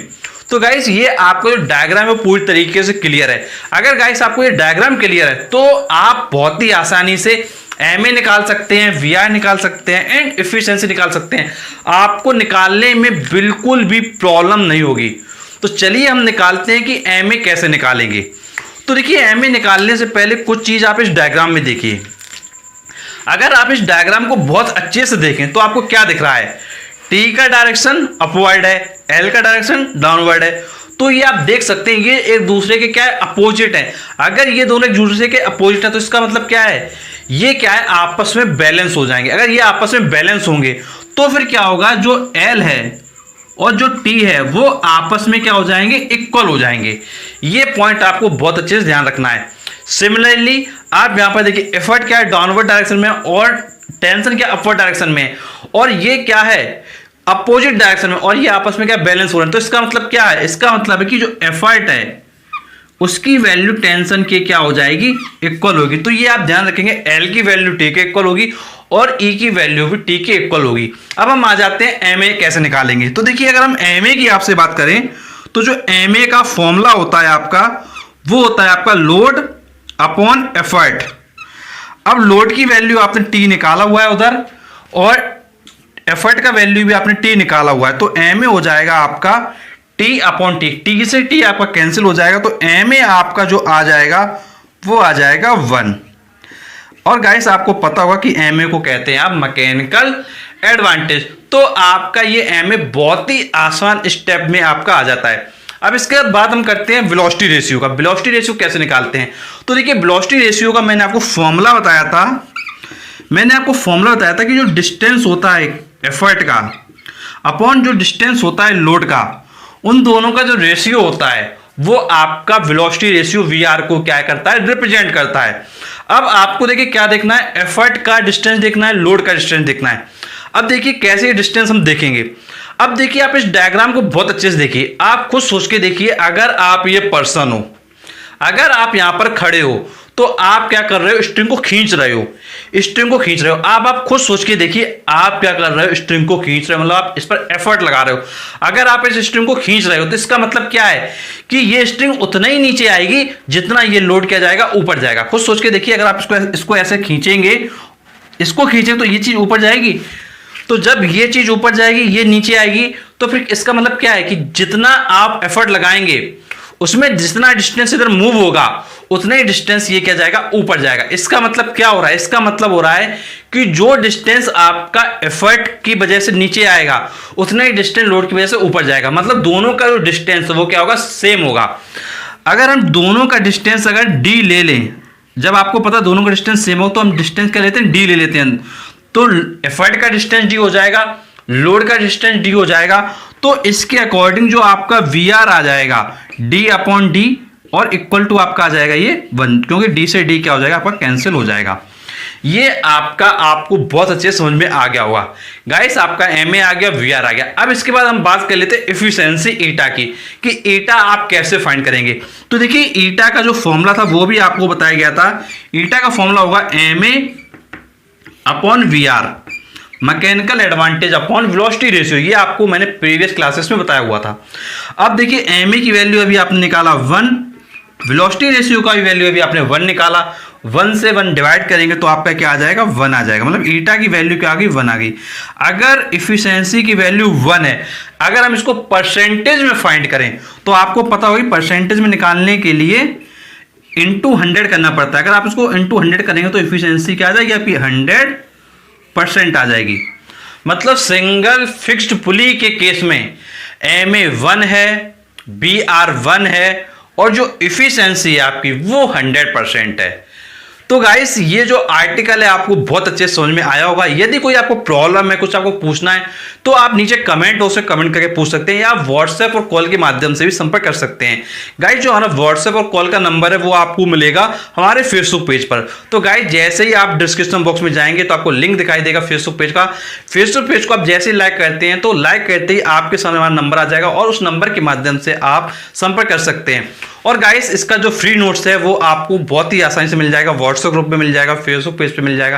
गाइस सभी जगह आपको इसका क्या फ्री नोट्स मिल जाएगा। और गाइस कोई प्रॉब्लम होती है तो आप कॉल और व्हाट्सएप के माध्यम से संपर्क कर सकते हैं। और गाइस ऐसे वीडियोस पाने के लिए आप चैनल को जरूर सब्सक्राइब करें, और आपको अगर हमारा वीडियो अच्छा लगा तो प्लीज वीडियो को लाइक करें और अपने फ्रेंड्स तक जरूर शेयर कीजिए, जिससे कि उनके भी काफी अच्छे मार्क्स आ सकें। तो चलिए मिलते हैं आपसे नेक्स्ट वीडियो, तब तक के लिए शुक्रिया। Hello, welcome to academy brilliance. Guys आज का ये वीडियो आपके लिए क्या बहुत ज्यादा इंपॉर्टेंट होने वाला है। गाइस आज हम डिस्कस करने वाले हैं सिंगल मूवेबल पुली। गाइस जैसा आपको पता है कि प्रीवियस 7 लेक्चर आपको दिए जा चुके हैं और आज है आपका लेक्चर नंबर 8 और ये आपका चैप्टर नंबर 3 मशीन चल रहा है। गाइस यदि आप आईसीएससी बोर्ड एग्जाम देने वाले हो तो गाइस डेफिनेटली ये वीडियो आपके लिए बहुत ज्यादा हेल्पफुल है। तो गाइस आज हम डिस्कस करते हैं कि सिंगल मूवेबल पुली क्या है, और उसके बाद हम डिस्कस करेंगे कि एमए, वीआर और इफिशिएंसी सिंगल मूवेबल पुली के केस में क्या आएगा।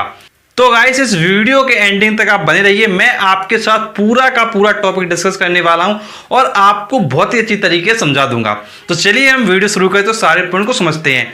तो पहले बात आती है कि सिंगल मूवेबल पुली क्या है। तो देखिए शब्द लिखा हुआ है मूवेबल। अब देखिए मूवेबल का मतलब है कि जो चीज घूमती है या चलती है। तो अगर पुली का जो एक्सिस ऑफ रोटेशन है अगर वो मूवेबल है तो फिर हम इसको कहेंगे सिंगल मूवेबल पुली। ध्यान रखेंगे क्या मूवेबल होना चाहिए, एक्सिस ऑफ रोटेशन। तो बस उसी के बेसिस पर आप सिंपल टर्म्स में डेफिनेशन राइट कर सकते हैं। देखिए डेफिनेशन क्या हो जाएगा, a pulley whose axis of rotation is movable, a pulley whose axis of rotation is movable is called a movable pulley। बस सिंपल वे में आप इसको क्या राइट कर सकते हैं। बस मेन हाईलाइटेड पॉइंट क्या है, जो इसका एक्सिस ऑफ रोटेशन है वो क्या होना चाहिए, मूवेबल होना चाहिए। बस अगर इतना आपको ध्यान है तो आप डेफिनेशन बहुत ही आसानी से लिख पाओगे। तो हम डिस्कस कर लेते हैं इसके बाद MA VR एंड एफिशिएंसी किसी भी सिंगल मूवेबल पुली के लिए क्या क्या आएगा। तो चलिए इसको डिस्कस करने से पहले आपको समझना पड़ेगा फिगर को कि फिगर क्या है। तो देखिए ये आपके सामने फिगर है। अब इसमें आपका देखिए क्या लिया गया, सिंगल मूवेबल पुली लिया गया है। अब इस डायग्राम को पहले समझ लीजिए। अगर आपको डायग्राम समझ में आ जाता है तो फिर ये टर्म्स निकालना इतना इजी है जितना आप समझ नहीं सकते हो। गाइस हमने प्रीवियस वीडियो में हमने आपको बताया था सिंगल फिक्स्ड पुली वाला केस, और बहुत ही आसानी से ये सभी टर्म्स आपके आ गए थे। बस डायग्राम आपको समझना है, उसके बाद बहुत ही आसानी से आप निकाल पाओगे। तो देखिए सबसे पहले आपको पुली कैसा लेना है, मूवेबल लेना है। तो ये हमने क्या एक मूवेबल पुली ले लिया है। अब इसमें देखिए ध्यान रखने की बात यह है कि आपने जो स्ट्रिंग लिया है उसका जो एक एंड है उसको क्या कर दिया है, फिक्स कर दिया है, और जो अदर एंड है इधर उसको क्या कर दिया, फ्री कर दिया है। मतलब एक एंड स्ट्रिंग का फिक्स है और दूसरा एंड क्या है आपका फ्री है। और ये जो आपकी पुली है ये क्या करेगी, मूव कर सकती है, कोई इसको रोक नहीं सकता मूव होने से। तो ये आपकी मूवेबल ली गई है। अब इसमें देखिए ध्यान देने की बात ये आपको, जैसा आपको पहले मैंने बताया था कि ये आपका एक्सेल है, ये आपका फ्रेम को रिप्रेजेंट करेगा, और मैंने आपसे कहा था कि एक लोड आप लोगे जो क्या होगा, सस्पेंड होगा, जिसका डायरेक्शन डाउनवर्ड होगा। सेम उसी तरीके से यहाँ पर एक आप लोड लोगे जिसका डायरेक्शन डाउनवर्ड होगा, और ये सस्पेंड है। तो आपको पता है कि लोड हमेशा क्या होता है, डाउनवर्ड डायरेक्शन होता है। तो यहाँ पे आप देख सकते हैं कि लोड का डायरेक्शन क्या है, डाउनवर्ड है। और मैंने आपसे कहा था जो टेंशन का जो डायरेक्शन होता है वो हमेशा फिक्स पॉइंट के टुवर्ड्स होता है। ये मैंने आपको लास्ट वीडियो में बताया था कि टेंशन का डायरेक्शन हमेशा फिक्स पॉइंट के टुवर्ड्स होगा। अब आप यहां देख सकते हैं कि फिक्स पॉइंट कहां है, फिक्स पॉइंट यहां है। अगर फिक्स पॉइंट यहां है तो टेंशन का वो अपवर्ड होगा। तो देखिए टेंशन यहां पर क्या अपवर्ड है, तो टेंशन का डायरेक्शन आपका आ गया। अब इसके बाद बात आती है कि ये आपका स्ट्रिंग है, तो स्ट्रिंग पे आप क्या करोगे, ऑब्वियस सी बात है कि आप एफर्ट लगाओगे। अब जब आप एफर्ट लगा रहे हो तो इसका मतलब क्या है, एफर्ट ऐसे लगाओगे, एफर्ट आप इस तरीके से रोप को क्या करोगे, पुल करोगे। अगर रोप को आप पुल करो तो एफर्ट क्या लग रहा है, अपवर्ड लग रहा है। तो ई की वैल्यू क्या हो जाएगी, अपवर्ड डायरेक्शन हो जाएगा। और एफर्ट को बैलेंस करने के लिए टेंशन क्या करेगा, अपवर्ड डायरेक्शन में, टेंशन भी क्या है, अपवर्ड डायरेक्शन में हो जाएगा। अब गाइस ये तो आपका हो गया डायग्राम की वजह, डायग्राम आपको समझ में आ गया। तो बस आपको ये डायग्राम समझ में आ गया तो बस आप बहुत ही आसानी से MA VR एंड एफिशिएंसी निकाल सकते हैं। तो सबसे पहले हम बात कर लेते हैं MA की। अब देखिए MA का जो फॉर्मूला है वो आपको मैं लास्ट टाइम पे बताया था कि लोड अपॉन एफर्ट होता है। अब देखिए लोड L है, एफर्ट E है। अब आपको लोड की वैल्यू निकालना और एफर्ट की वैल्यू निकालना है। अगर आप इस डायग्राम को ध्यान से देखें, आप देख रहे हैं कि लोड क्या लग रहा है, डाउनवर्ड डायरेक्शन में लग रहा है। डाउन डायरेक्शन में क्या है, L है, लेकिन अपवर्ड डायरेक्शन में देखिए क्या क्या चीजें हैं। अपवर्ड डायरेक्शन में एक टेंशन ये है और एक टेंशन आपका ये है, और ये कहां से होकर जा रहा है, इस पॉइंट पे आपका लोड लग रहा है। ध्यान से देखिए इस पॉइंट पे इधर लोड लग रहा है, तो ये लोड किसकी वजह से बैलेंस होगा ये देखिए बहुत अच्छे से। अब आपको पता है कि रोप ऐसे जा रहा है, रोप आपका ऐसे जा रहा है। अगर रोप आपका ऐसे जा रहा है तो इसका मतलब क्या है कि ये दोनों अपवर्ड डायरेक्शन में ये जो आपकी टेंशन है ये लोड को क्या कर लेंगे, बैलेंस कर लेंगे। अगर ये दोनों टेंशन बैलेंस करें तो इसका मतलब क्या है, इसका मतलब है कि जो लोड की आपकी वैल्यू हो जाएगी वो आपकी हो जाएगी T प्लस T, और T प्लस T करेंगे तो आपका आ जाएगा 2T। तो ये आपका क्या है, लोड आ जाएगा, मतलब लोड की वैल्यू 2T आपकी हो गई। अब इसके बाद बात आती है एफर्ट की। आपको एफर्ट चाहिए। अब आपको पता है कि एफर्ट इधर है, टेंशन इधर है। अब इसका मतलब है कि आपको पता होना चाहिए कि जो एफर्ट होगा वही टेंशन को बैलेंस करेगा। अगर एफर्ट टेंशन को बैलेंस करेगा इसका मतलब क्या है, वो दोनों आपस में क्या हो जाएंगे, इक्वल हो जाएंगे। अगर ये दोनों वैल्यूज आपस में इक्वल हो जाएंगे तो एफर्ट की वैल्यू हो जाएगी कैपिटल T। तो आपका लोड आ चुका है, आपका एफर्ट आ चुका है। अब आप MA को क्या फाइंड कर सकते हैं। अब देखिए MA का फॉर्मूला है आपका L अपॉन E। L की वैल्यू आपने निकाली है 2T और आपने एफर्ट की वैल्यू निकाली है T। अब T से T क्या है आपका कैंसिल हो जाएगा। अगर आपका T से T कैंसिल होगा तो ये आपकी जो वैल्यू आ जाएगी वो आ जाएगी 2। मतलब जो मैकेनिकल एडवांटेज की जो वैल्यू है वो आपकी 2 आ जाएगी, मतलब मैकेनिकल एडवांटेज आपका 2 हो जाएगा। अब इसके बाद आपको निकालना है वेलोसिटी रेशियो की। वेलोसिटी रेशियो क्या होगा, अब वेलोसिटी रेशियो का मैंने आपको फॉर्मूला बताया था लास्ट टर्न पर। क्या था फॉर्मूला आपका, distance of effort upon distance of load. क्या था formula, distance of effort upon distance of load, DE upon DL। तो अब आपको DE निकालना है और आपको DL निकालना है। अगर आप ये निकाल लेते तो फिर आसानी से आप VR भी निकाल ले जाओगे। अब बात आती है DE और DL क्या होगा। अब आप ध्यान से देखिए, लोड आपका किसके इक्वल है, लोड आपका 2T के इक्वल है, और एफर्ट किसके इक्वल है, केवल आपका T के इक्वल है। आप खुद सोच के देखिए, लोड 2T के द्वारा बैलेंस हो रहा है और जो एफर्ट वो T के द्वारा बैलेंस हो रहा है। तो आप खुद सोच के देखिए, जब आप एफर्ट लगाओगे, जब आप क्या करोगे, एफर्ट लगाओगे, खुद सोच के देखिए, जब आप एफर्ट लगा रहे होगे जब आप एफर्ट लगा रहे होगे तो उसको बैलेंस कर लेगा T, और जो आप लोड लगा रहे होगे उसको बैलेंस करेगा 2T। आप ये बहुत अच्छे से देखिए कि एफर्ट को बैलेंस करेगा T और लोड को जो बैलेंस करेगा वो करेगा 2T। अब इस केस के अकॉर्डिंग अगर हम इस केस को देखें, बहुत अच्छे से समझ के देखें, अगर हम इस केस को बहुत अच्छे से देखें तो आपको यहां समझ में आएगा बहुत अच्छे से ये बात कि जो DL है और जो DE है उनमें देखिए क्या रिलेशन होगा। अगर हम DE की बात करें और यहां पर DL की बात करें, इन दोनों चीजों को देखिए। अगर DE की अगर आप वैल्यू लिखते हैं, सपोज करिए अगर आप DE की वैल्यू लिखते हैं D, अगर DE की वैल्यू आप D लिखते हैं तो ऑब्वियस सी बात है कि लोड में जो आपका डिस्टेंस होगा वो D/2 होगा। अब आपको ये चीज समझ में आई कि नहीं, ये चीज बस आपको समझना है। अगर ये चीज समझ में आ गई तो फिर आप बहुत ही आसानी से इस आर्टिकल को कर ले जाओगे। अब आप खुद सोच के देखिए, जब आप जो लोड है 2T को कवर करेगा तब आपका एफर्ट T को कवर करेगा। तो इसका मतलब क्या है, जो डिस्टेंस होगा एफर्ट का, जो एफर्ट का डिस्टेंस अगर D होगा तो इसका मतलब लोड का डिस्टेंस क्या हो जाएगा, D/2 हो जाएगा। बिकॉज यहां पर लोड का जो टेंशन है, जो लोड का जो वैल्यू है वो 2T है। अगर लोड का जो वैल्यू वो 2T है तो इसका मतलब जो डिस्टेंस हो जाएगा इसके केस में वो क्या हो जाएगा, हाफ हो जाएगा। तो बस आपको ये पॉइंट समझना है कि अगर लोड 2T होगा तो डिस्टेंस इसका क्या हो जाएगा, हाफ हो जाएगा। और यहां पर आपका जो एफर्ट है वो T है तो इसलिए डिस्टेंस आपका क्या है, D रहने वाला है। बस इन दोनों वैल्यूज को आप रखिए, वैल्यूज रखेंगे वैसे ही आपके आंसर आ जाएंगे। तो अब आपको VR के केस में वैल्यू रखना है। VR इक्वल टू आपका हो जाएगा, DE की वैल्यू है आपकी D और DL की वैल्यू है D/2। D से D आपका कैंसिल हो जाएगा और 2 क्या अपवर्ड चला जाएगा। अगर 2 आपका अपवर्ड डायरेक्शन में चला जाएगा तो अपवर्ड जाने पर ये न्यूमरेटर में पहुंच जाएगा और ये आपका हो जाएगा 2। मतलब जो VR की वैल्यू है वो आपकी क्या आ जाएगी, 2 आ जाएगी।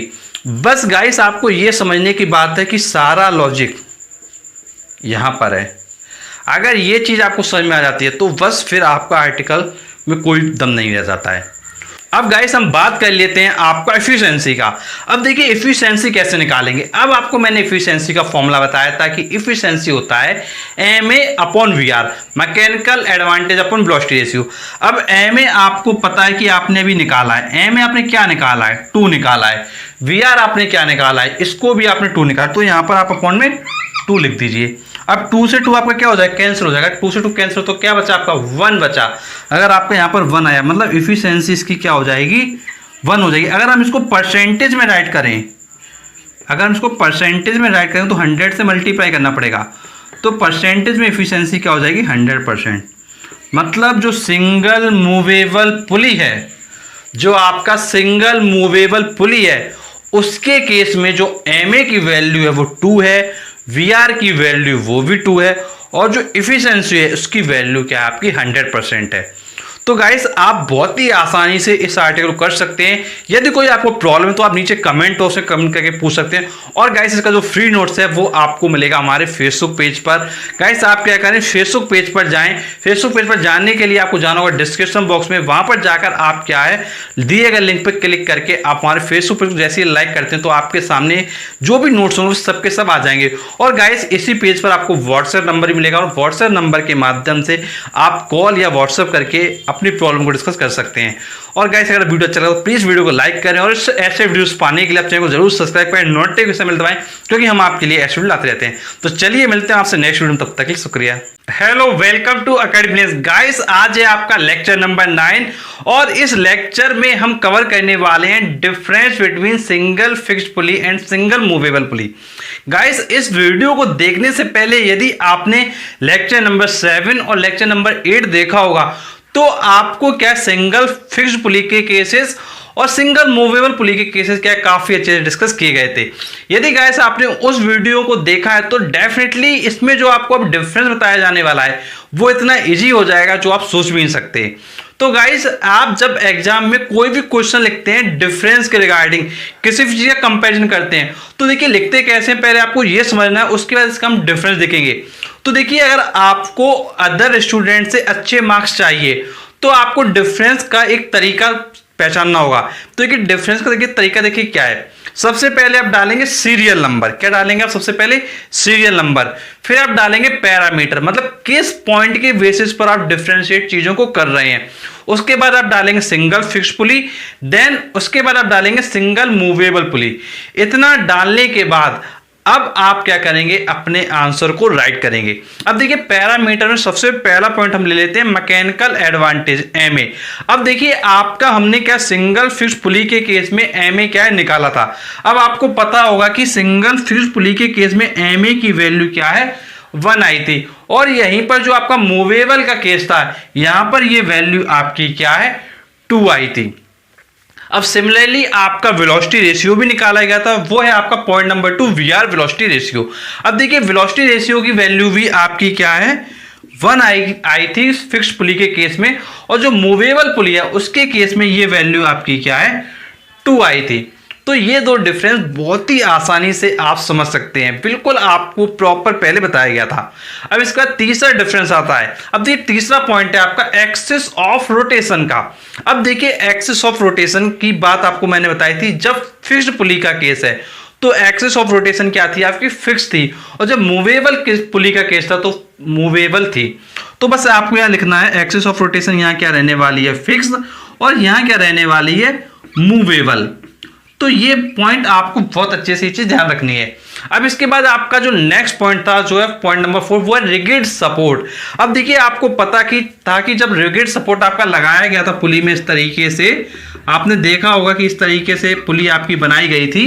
तो जब आपकी पुली बनाई गई थी, जो सिंगल फिक्स्ड पुली वाला केस था उसमें रिगिड सपोर्ट क्या है? था। लेकिन जो मूवेबल पुली वाला था वहां पर रिगिड सपोर्ट आपका नहीं था। तो यहां पे लिखेंगे having rigid support, having rigid support। और जो दूसरे वाले में आएगा आपका मूवेबल वाले में तो लिखेंगे not having rigid support। ये चीज आपको क्या है? लिखना होगा। अब इसके बाद आपका जो लास्ट पॉइंट आएगा वो है आपका पॉइंट नंबर 5, वो भी बहुत आसानी से आप लिख सकते हैं, वो है आपका लोड वर्सेस एफर्ट डायरेक्शन।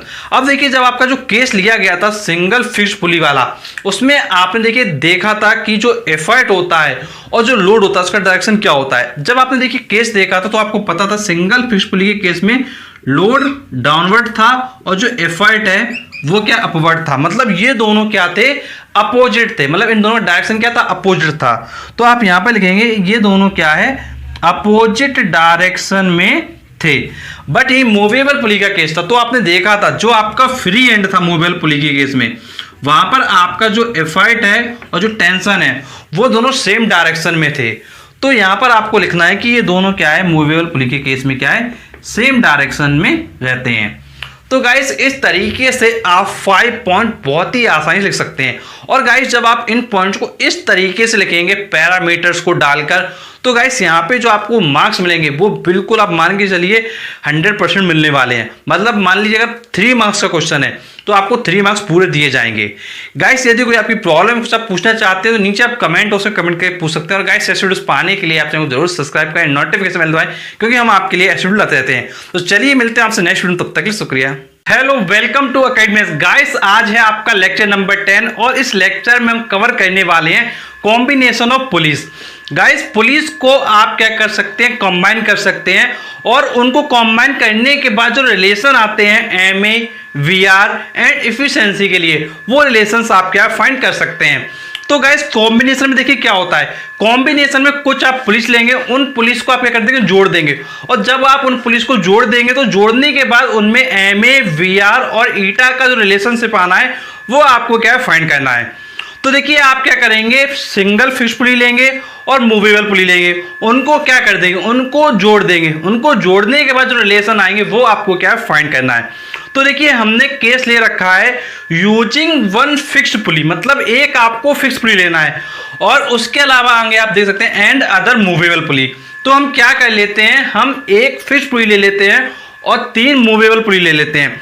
और इसको लेने के बाद देखते हैं MABR और आपका ईटा में क्या रिलेशन आता है। तो चलिए हम डिस्कस करते हैं। तो गाइस इसके लिए सबसे पहले आपको आना होगा डायग्राम पर। तो देखिए ये हमने पुलिस ली हुई है 1 2 3 4 पुलिस आपके सामने है। अब इसमें आपको ये ध्यान रखना है कि जो आपकी ये डी वाली पुली है ये कैसी है, ये आपकी फिक्स पुली है। मतलब जो आपकी फिक्स पुली ली गई है वो है आपकी डी पुली। मतलब डी पुली को आपको फिक्स लेना है। और जो आपकी अदर पुलिस है ABC, ये पुली आपकी कैसी ली गई है, मूवेबल ली गई है। मतलब ये पुली आपकी क्या कर सकती है, मूव कर सकते हैं। अब ये तो बात हो गई आपकी डायग्राम की कि भाई हाँ ABCD ये आपकी पुलिस होगी। अब इसमें देखिए आपको समझना, देखिए क्या है, आपको समझना है कि जो टर्म्स लिखे गए हैं इनका क्या मीनिंग है। तो देखिए आपको क्या करना है, सबसे पहले रिगिड सपोर्ट ले लेना है। उस सपोर्ट पर आपको क्या कर देना है, ये डी पुली फिक्स कर देना है। अब जब आप डी पुली फिक्स करेंगे तो इस पर आपको पता होगा कि जो फिक्स पुली होती है उसमें क्या ये है, एक स्ट्रिंग लगी हुई है। ये आप देख सकते हैं, ये क्या है, आपकी स्ट्रिंग लगी हुई है। अब ये आपकी जो स्ट्रिंग लगी हुई है, अब इसमें क्या है, इस रोप को आप क्या करोगे, इस पर एफर्ट लगाओ। जब आप इस पर एफर्ट लगाओ तो एफर्ट क्या होगा आपका, डाउनवर्ड डायरेक्शन में होगा। तो इसको आप देख सकते हैं कि जो डायरेक्शन है वो डाउनवर्ड रखी गई है और आप देख सकते हैं इसको क्या ई से रिप्रेजेंट किया गया है। अब इसके बाद आपको पता होगा कि जैसे ये आपकी पुली यहां से स्टार्ट है 1 2 3 4। अब जहां पर पुली स्टार्ट होती है वहां पर क्या रखते हैं, वहां पर रखते हैं लोड। तो आप देख सकते हैं यहां पर ये लोड क्या है, कैपिटल L क्या है, डाउनवर्ड डायरेक्शन में क्या है आपका जा रहा है। तो ये आपका यहां पर लोड L क्या है आपका हो जाता है। तो आप ये लोड आसानी से देख सकते हैं। तो थोड़ा हम ऊपर लिख देते हैं जिससे आपको क्लियर तरीके से दिखाई दे। तो ये आपका लोड L क्या है यहां पर हो जाता है। तो अब आपको देखना है कि इसमें टेंशन वगैरह क्या होने वाले हैं। तो ये टेंशन को पहले आप समझेंगे, उसके बाद आपका क्या आर्टिकल बहुत आसानी से हो जाएगा। तो देखिए जैसे ये हमने पुली ए ले रखी है। अब जो ए पुली है इसमें आप देख रहे हैं लोड किधर है, डाउनवर्ड डायरेक्शन में है। और फिक्स पॉइंट किधर है, ऊपर है। अगर फिक्स पॉइंट ऊपर तो टेंशन किधर होगा, ऊपर होगा। तो अपवर्ड डायरेक्शन टेंशन इधर गया और एक टेंशन इधर गया। फिर आप मूवेबल पुली बी पर आएंगे तो पुली वी के लिए हम टेंशन ले लेते हैं T2। तो इधर भी फिक्स पॉइंट किधर है, ऊपर। तो T2 इधर हो जाएगा। सिमिलरली जो आपकी पुली सी है इसमें देखिए फिक्स पॉइंट किधर है, ऊपर। अगर फिक्स पॉइंट ऊपर तो टेंशन किधर होगा आपका, अपवर्ड। तो देखिए T3 ऊपर ले लिया गया है। अब सिमिलरली आप यहां पे देख सकते हैं ये रोप यही है, तो ये T3 भी क्या है, ये भी अपवर्ड डायरेक्शन में है। तो इस तरीके से आप देख सकते हैं कि टेंशन का डायरेक्शन हो गया, लोड का डायरेक्शन हो गया, एफर्ट का डायरेक्शन हो गया। तो इस तरीके से आपका डायग्राम क्लियर हो गया। अब इसमें हमको देखना है कि मैकेनिकल एडवांटेज कैसे आप निकालेंगे। तो देखिए मैकेनिकल एडवांटेज निकालने के लिए आपको पहले लिखना है मैकेनिकल एडवांटेज का फॉर्मूला। तो देखिए बात आती है कैसे निकालेंगे, सबसे बड़ा क्वेश्चन यही है आपका यहाँ पर। तो देखिए MA का फॉर्मूला आपको पता होना चाहिए। तो मैं आपको बताना चाहूंगा MA का देखिए फॉर्मूला क्या है। MA का आपने जो फॉर्मूला पढ़ा हुआ था वो था आपका लोड अपॉन एफर्ट। क्या था आपका, लोड अपॉन एफर्ट। तो आपका लोड अपॉन एफर्ट हो गया। अब यहां पर बात है कि एफर्ट की वैल्यू निकालिए। अब आपको पता है एफर्ट E इधर है और T ऊपर है। तो एफर्ट और जो T3 है ये आपस में क्या हो जाएंगे, ये आपस में बैलेंस हो जाएंगे। तो आप क्या करेंगे, इनको बैलेंस फॉर्म में लिख देंगे। तो ये जो T3 है ये E को क्या कर लेगा, बैलेंस कर लेगा। जब ये आपका बैलेंस हो जाएगा तो आप लिखेंगे क्या, E = T3। अब आपको निकालना है लोड। अगर आपका लोड आ जाएगा तो फिर आपका आंसर क्या आ जाएगा। अब देखिए आप खुद सोच के देखिए, अभी तक जो हमने केसेस निकाले थे, चाहे आपका सिंगल फिक्स पुली वाला हो, चाहे मूवेबल का हो, चाहे फिक्स्ड का हो, दोनों केसेस में जो वैल्यू आ रही थी MABR की, ये क्या आई थी, कांस्टेंट आई थी। तो सिमिलरली यहां पर भी कांस्टेंट आएगी। तो आपको ये समझना होगा कि जो लोड आपका आएगा इसका मतलब है कि लोड आपका T3 के टर्म्स में आएगा। क्यों आएगा T3 के टर्म्स में, वो देखिए, क्योंकि जब आप यहां पर वैल्यू रखेंगे, जैसे आप जब यहां वैल्यू रखेंगे E का तो आप रखेंगे T3, लेकिन जो लोड का वैल्यू वो अभी आपको पता नहीं है। तो लोड जब T3 में आएगा तो T3 से T3 कट जाएगा, तो फिर आपके जो वैल्यूज वो कांस्टेंट में आ जाएंगे। अब आपकी बात यही है कि लोड कैसे निकालने, बस लोड आ गया तो फिर आपका जो सोल्यूशन है वो यहाँ पर कंप्लीट हो जाएगा। अब देखिए कैसे निकालेंगे, ध्यान से देखिए। अब देखिए पहले आप डायग्राम को देखिए बहुत अच्छे से। लोड क्या है, यहाँ पर है, लोड किधर है, डाउनवर्ड है। और इसको बैलेंस कौन कर रहा है, ये दोनों T1, ये दोनों T1 इसको क्या कर रहे हैं, बैलेंस करें। तो L की वैल्यू क्या हो जाएगी, 2T1। तो आप लिखेंगे L = 2T1। ये आपने वैल्यू लिखा। अब आपकी ये L की वैल्यू आ गई। अब आपको क्या करना है, आपको कुछ करके क्या है एल निकालना है, लेकिन हमको T3 के टर्म्स में चाहिए, ये हमारे पास प्रॉब्लम है। अब हम ऊपर देखेंगे T1 को कौन बैलेंस कर रहा है, ये दो T2, देखिए ध्यान से, ये दोनों T2 इस T1 को बैलेंस कर रहा है, ये दोनों T2 क्या अपवर्ड डायरेक्शन में और T1 क्या डाउनवर्ड डायरेक्शन में। अब आप देख सकते हैं कि जो T1 है वो बैलेंस किससे होगा, वो 2T2 से बैलेंस होगा। अब आपको देखिए क्या करना है, देखिए ध्यान से देखिएगा क्या करना है, अभी मैं आपको बताता हूं क्या करना है। अब इसमें आपने ये बी पुली तक आप पहुंच गए, अब आप सी वाली पुली पाइए, T2 को बैलेंस कौन कराएगी, ये दोनों T3, तो T2 इक्वल लिखेंगे आप 2T3, ये आपका बैलेंस फॉर्म में आ गया। अब देखिए आपको क्या है T3 के टर्म्स में लोड चाहिए, ये आपका मेन टारगेट है कि जो लोड है वो T3 के टर्म्स में होना चाहिए। अब आप देखिए क्या कर सकते हैं, वो देखिए ध्यान से, आप क्या करें, यहां से T1 की वैल्यू निकाल लें, वो यहां रख दें, फिर यहां से T2 की वैल्यू निकाल के आप यहां रख दें। देखिए कैसे होगा, देखिए ध्यान से, अभी हम इसको थोड़ा इरेज कर देते हैं। अब आप देखिए इस टर्म से इधर आइए, देखिए ध्यान से, जब आप इधर आएंगे तो आपको T1 की वैल्यू आ जाएगी L/2, ठीक है, L/2 आ गया। अब ये T1 की वैल्यू आप यहां रखिए, जब आप यहां रखेंगे तो आपका आ जाएगा L/2 इक्वल टू 2T2। जब आप इसको आगे फर्दर सॉल्व करेंगे इधर तो आपका T2 आ जाएगा, इसको मैं थोड़ा फिर से रेज कर देता हूं।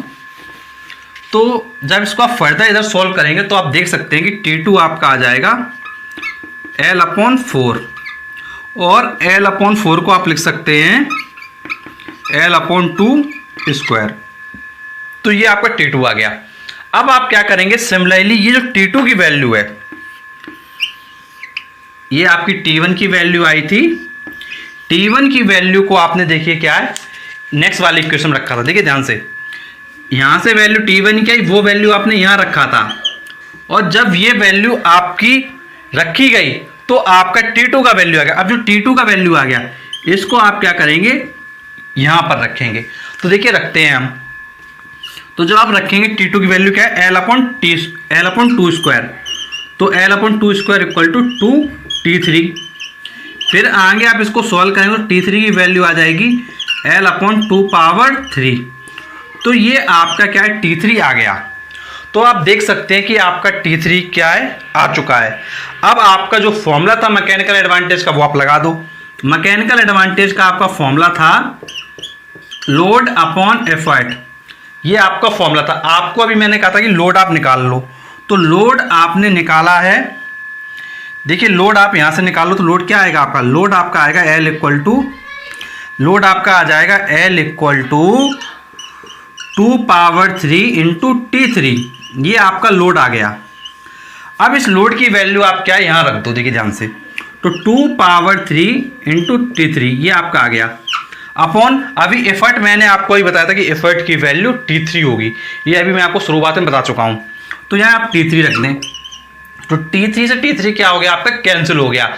अगर ये T3 से T3 आपका कैंसिल हो गया तो Ma की वैल्यू आ गई आपकी 2⁻3, मतलब जो मैकेनिकल एडवांटेज है वो आपका 2⁻3 क्या है आ जाएगा। अब देखिए यहाँ पर आपको देखने की इंपॉर्टेंट बात देखिए क्या है, वो आप बहुत अच्छे से समझिए। देखिए इंपॉर्टेंट बात आपकी यहाँ पर ये है कि जब आपकी 3 पुली मूवेबल थी तो आपकी जो आंसर आ रहा है एमए का वो 2⁻3 आ रहा है। सिमिलरली अगर आपकी n पुली मूवेबल होंगी, अगर आपकी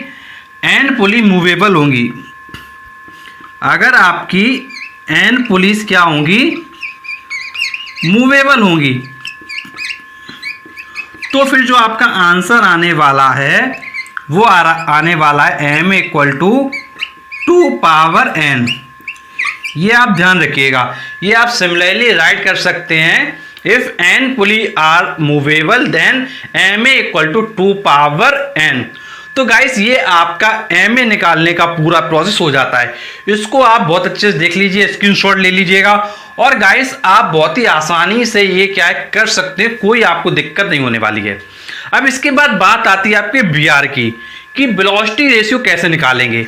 तो जब गाइस आपका ये आ जाता है एमए का केस, तो आप इसको यहाँ देख लीजिए, एमए का केस जब आपका आ जाता है तो आप बीआर का केस निकाल सकते हैं। देखिए कैसे निकालेंगे। अब देखिए बीआर में मैंने आपको बताया था कि जो बीआर का फॉर्मूला होता है वो होता है distance of effort upon distance of load. ये मैंने आपको फॉर्मूला बताया था कि जो वी आर का फॉर्मूला होता है वो होता है distance of effort upon distance of load.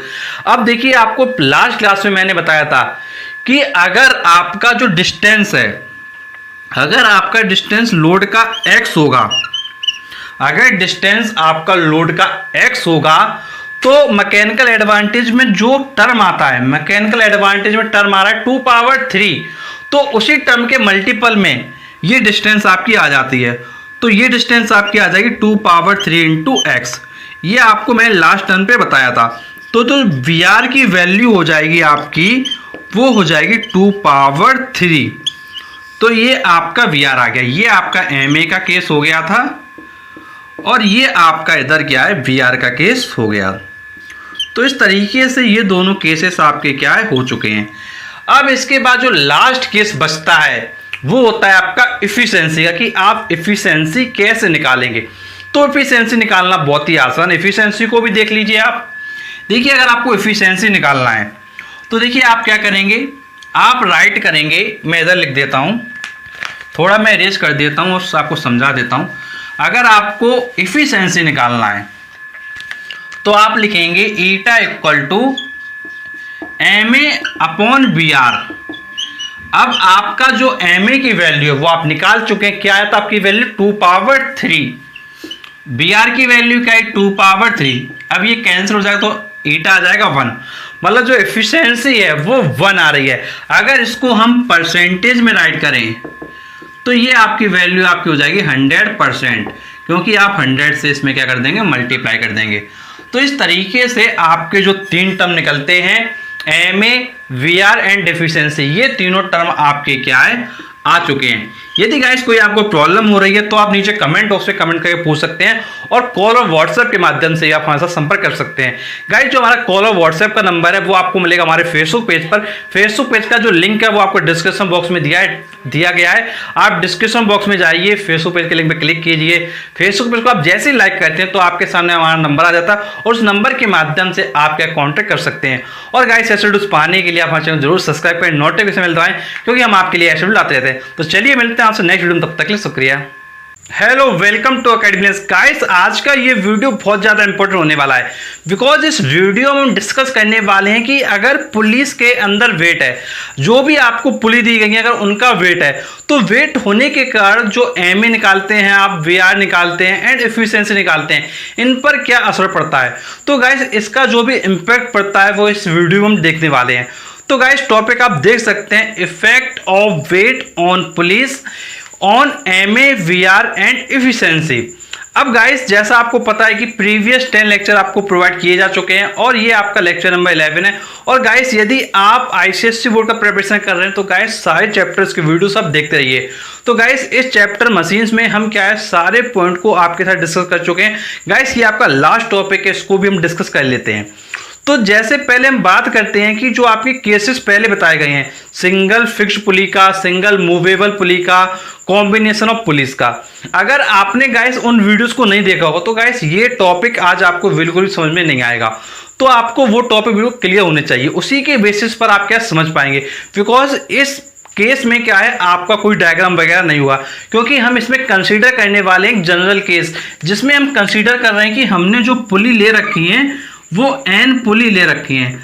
अगर हमने एन पुली ले रखी हैं तो उसके बेसिस पर आपका क्या आंसर आ सकता है, तो ये हम इस वीडियो में डिस्कस कर रहे हैं। तो इसलिए आपको क्या है, ये चीज़ अच्छे से समझनी पड़ेगी कि जो केसेस हैं एन पुली वाले वो आपको कहीं ना कहीं अच्छे से समझना पड़ेगा। सबसे पहले हम बात कर लेते हैं मैकेनिकल एडवांटेज की। मैकेनिकल एडवांटेज आप कैसे निकालेंगे। तो देखिए, जैसा आपको लास्ट जो वीडियोस में बताया गया था, जो एफर्ट आता है वो हमेशा टेंशन के इक्वल आता है। ये आपने हर पुली के केस में देखा था, चाहे सिंगल फिक्स्ड पुली हो, चाहे मूवेबल हो, चाहे कॉम्बिनेशन हो, उस हर केस में जो आपका एफर्ट आ रहा था वो हमेशा टेंशन टी के क्या आ रहा था, इक्वल आ रहा था। तो एफर्ट आपके टी के क्या है, इक्वल हो जाएगा। अब इसके बाद आपको देखने की बात यह है कि यहाँ पर जब आप लोड निकालते थे पहले वाले केसेस में, तो लोड की जब आप वैल्यू निकालते थे तो आप निकाल लेते थे आसानी से। बट यहाँ पर क्या है, पुली का वेट आ गया, तो पुली का वेट किस में ऐड होगा, लोड में ऐड होगा। तो आप क्या करेंगे, लोड में ये जो पुली का वेट W है इसको क्या कर देंगे आप, क्या है, ऐड कर देंगे और ये आपका NT के इक्वल होगा। N नंबर ऑफ पुलिस को रिप्रेजेंट कर रहा है। तो गाइस यहाँ पर हमने N पुली कंसीडर की है, तो N पुली के अकॉर्डिंग L प्लस W की वैल्यू NT हो जाएगी और आप जब W को राइट साइड ले जाएंगे तो आपका L की वैल्यू NT माइनस W क्या है, आ जाएगी।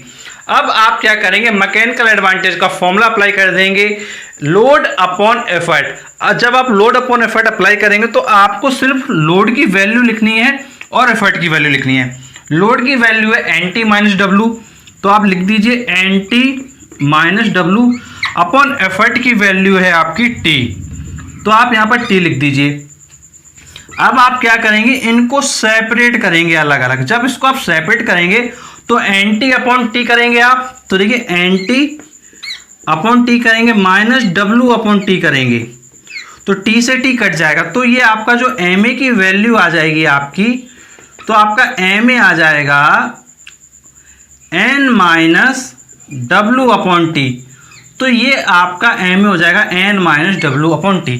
इस तरीके से आप जो मैकेनिकल एडवांटेज है उसकी वैल्यू काफ़ी आसानी से निकाल सकते हैं। अब गाइस जो आपका वेलोसिटी रेशियो की वैल्यू आती है, तो जैसा हमने आपको प्रीवियस वीडियो में कई बार बताया कि वेलोसिटी रेशियो हमेशा क्या आने वाला है, कांस्टेंट आने वाला है। तो जो पुलिस होती हैं उन पर क्या है, डिपेंड करता है। तो जो पुली आपकी कितनी है वो यहाँ पर N है, तो उसके अकॉर्डिंग जो VR हो जाएगा वो आपका N हो जाएगा। तो ये आपका VR का केस आपको क्लियर हो गया होगा। अब बात करते हैं इसके बाद इफिशियंसी का। अगर आपको इफिशियंसी निकालना है तो आपको फॉर्मूला पता होता है MA अपॉन BR। अगर MA अपॉन BR के अकॉर्डिंग हम फॉर्मूला अप्लाई करें तो MA की पहले वैल्यू रखिए आप N minus W upon T, N minus W upon T, और इसके अपॉन में आप रखेंगे BR की वैल्यू, वो है आपकी N। जब आप ईटा निकालते हैं तो इसको आप ई डबल एफ लिख लीजिए, ईटा एफिशिएंसी, जिससे आप इनमें कंफ्यूजन ना हो। ये N है, ये ईटा है, तो ईटा आपकी जो एफिशिएंसी है वो आपकी आ जाएगी N अपॉन N करेंगे आप, देखिए ध्यान से, N अपॉन N करेंगे माइनस W अपॉन NT हो जाएगा, ये आपका W अपॉन NT हो जाएगा, बिकॉज ये इसके मल्टीप्लाई में चला जाएगा। और जब आप इसको आप देखें तो N से N कैंसिल हो जाएगा, तो फाइनली जो आपका ईटा आ जाएगा वो आ जाएगा 1 माइनस W अपॉन NT, और ये आपका एफिशिएंसी का क्या है, फाइनल एक्सप्रेशन हो जाएगा।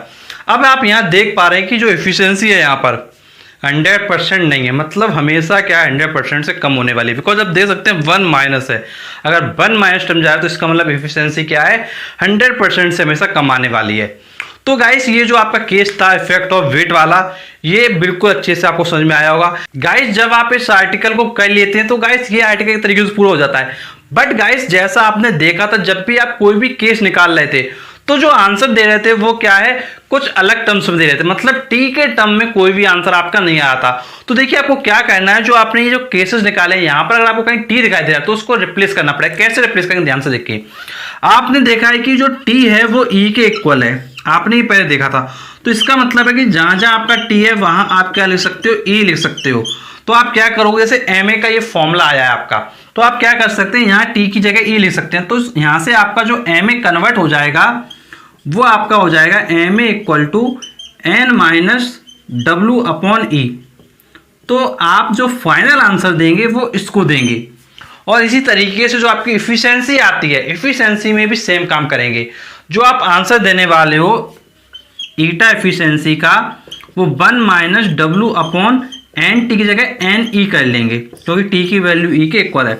तो फाइनल आंसर आप क्या है, इस टर्म को क्या है दे देंगे। तो ये चीज़ आप बहुत अच्छे से क्या है ध्यान रखेंगे।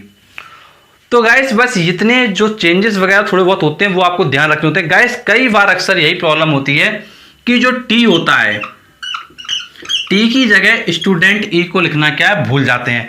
ये गाइस मैंने आपको ऐसा इसलिए बताया बिल्कुल एंडिंग में, जिससे कि आप ये समझ सकें कि जो मिस्टेक करते हैं स्टूडेंट वो मिस्टेक आप कभी भी एग्जाम हॉल में ना करें। आप घर पर कभी भी अपना आंसर करें, कितनी मिस्टेक कर लें, कोई दिक्कत की बात नहीं है, लेकिन जब आप एग्जाम हॉल में हो तो आप बिल्कुल इस टाइप की जो मिस्टेक है वो बिल्कुल ना करें। बट गाइस कई बार क्या होता है, जैसे हम एग्जाम दे के आते हैं तो यार हम सोचते हैं यार हमने तो बहुत अच्छा किया, सब कुछ सही सही लिखा, लेकिन गाइस इस तरह की छोटी छोटी जो मिस्टेक हैं उनको आपको क्या है अवॉइड करना है। बस ये चीज़ आपको बहुत अच्छे से क्या है ध्यान रखनी है। गाइस यदि कोई आपको प्रॉब्लम है तो आप नीचे कमेंट बॉक्स में पूछ सकते हैं। और गाइस मैं आपको बताना चाहूंगा, यदि आपको कुछ प्रॉब्लम हो रही तो आप कॉल और व्हाट्सएप के माध्यम से संपर्क कर सकते हैं। तो गाइस आपको मैं अपना नंबर प्रोवाइड कर रहा हूँ अपने फेसबुक पेज पर, और गाइस जो फेसबुक पेज का लिंक है वो आपको मिलेगा डिस्क्रिप्शन बॉक्स में। तो आप डिस्क्रिप्शन बॉक्स में जाइए, फेसबुक पेज के लिंक पे क्लिक करके फेसबुक पेज को जैसे आप लाइक करते हैं तो आपके सामने हमारा नंबर अपीयर हो जाता है। तो उस नंबर के माध्यम से आप हमारे साथ संपर्क कर सकते हैं। और गाइस ऐसे वीडियोस पाने के लिए आप चैनल को जरूर सब्सक्राइब करें, नोटिफिकेशन बेल दबाएं, क्योंकि हम आपके लिए ऐसे वीडियो लाते रहते हैं। तो चलिए मिलते हैं आपसे नेक्स्ट वीडियो में, तब तक के लिए शुक्रिया।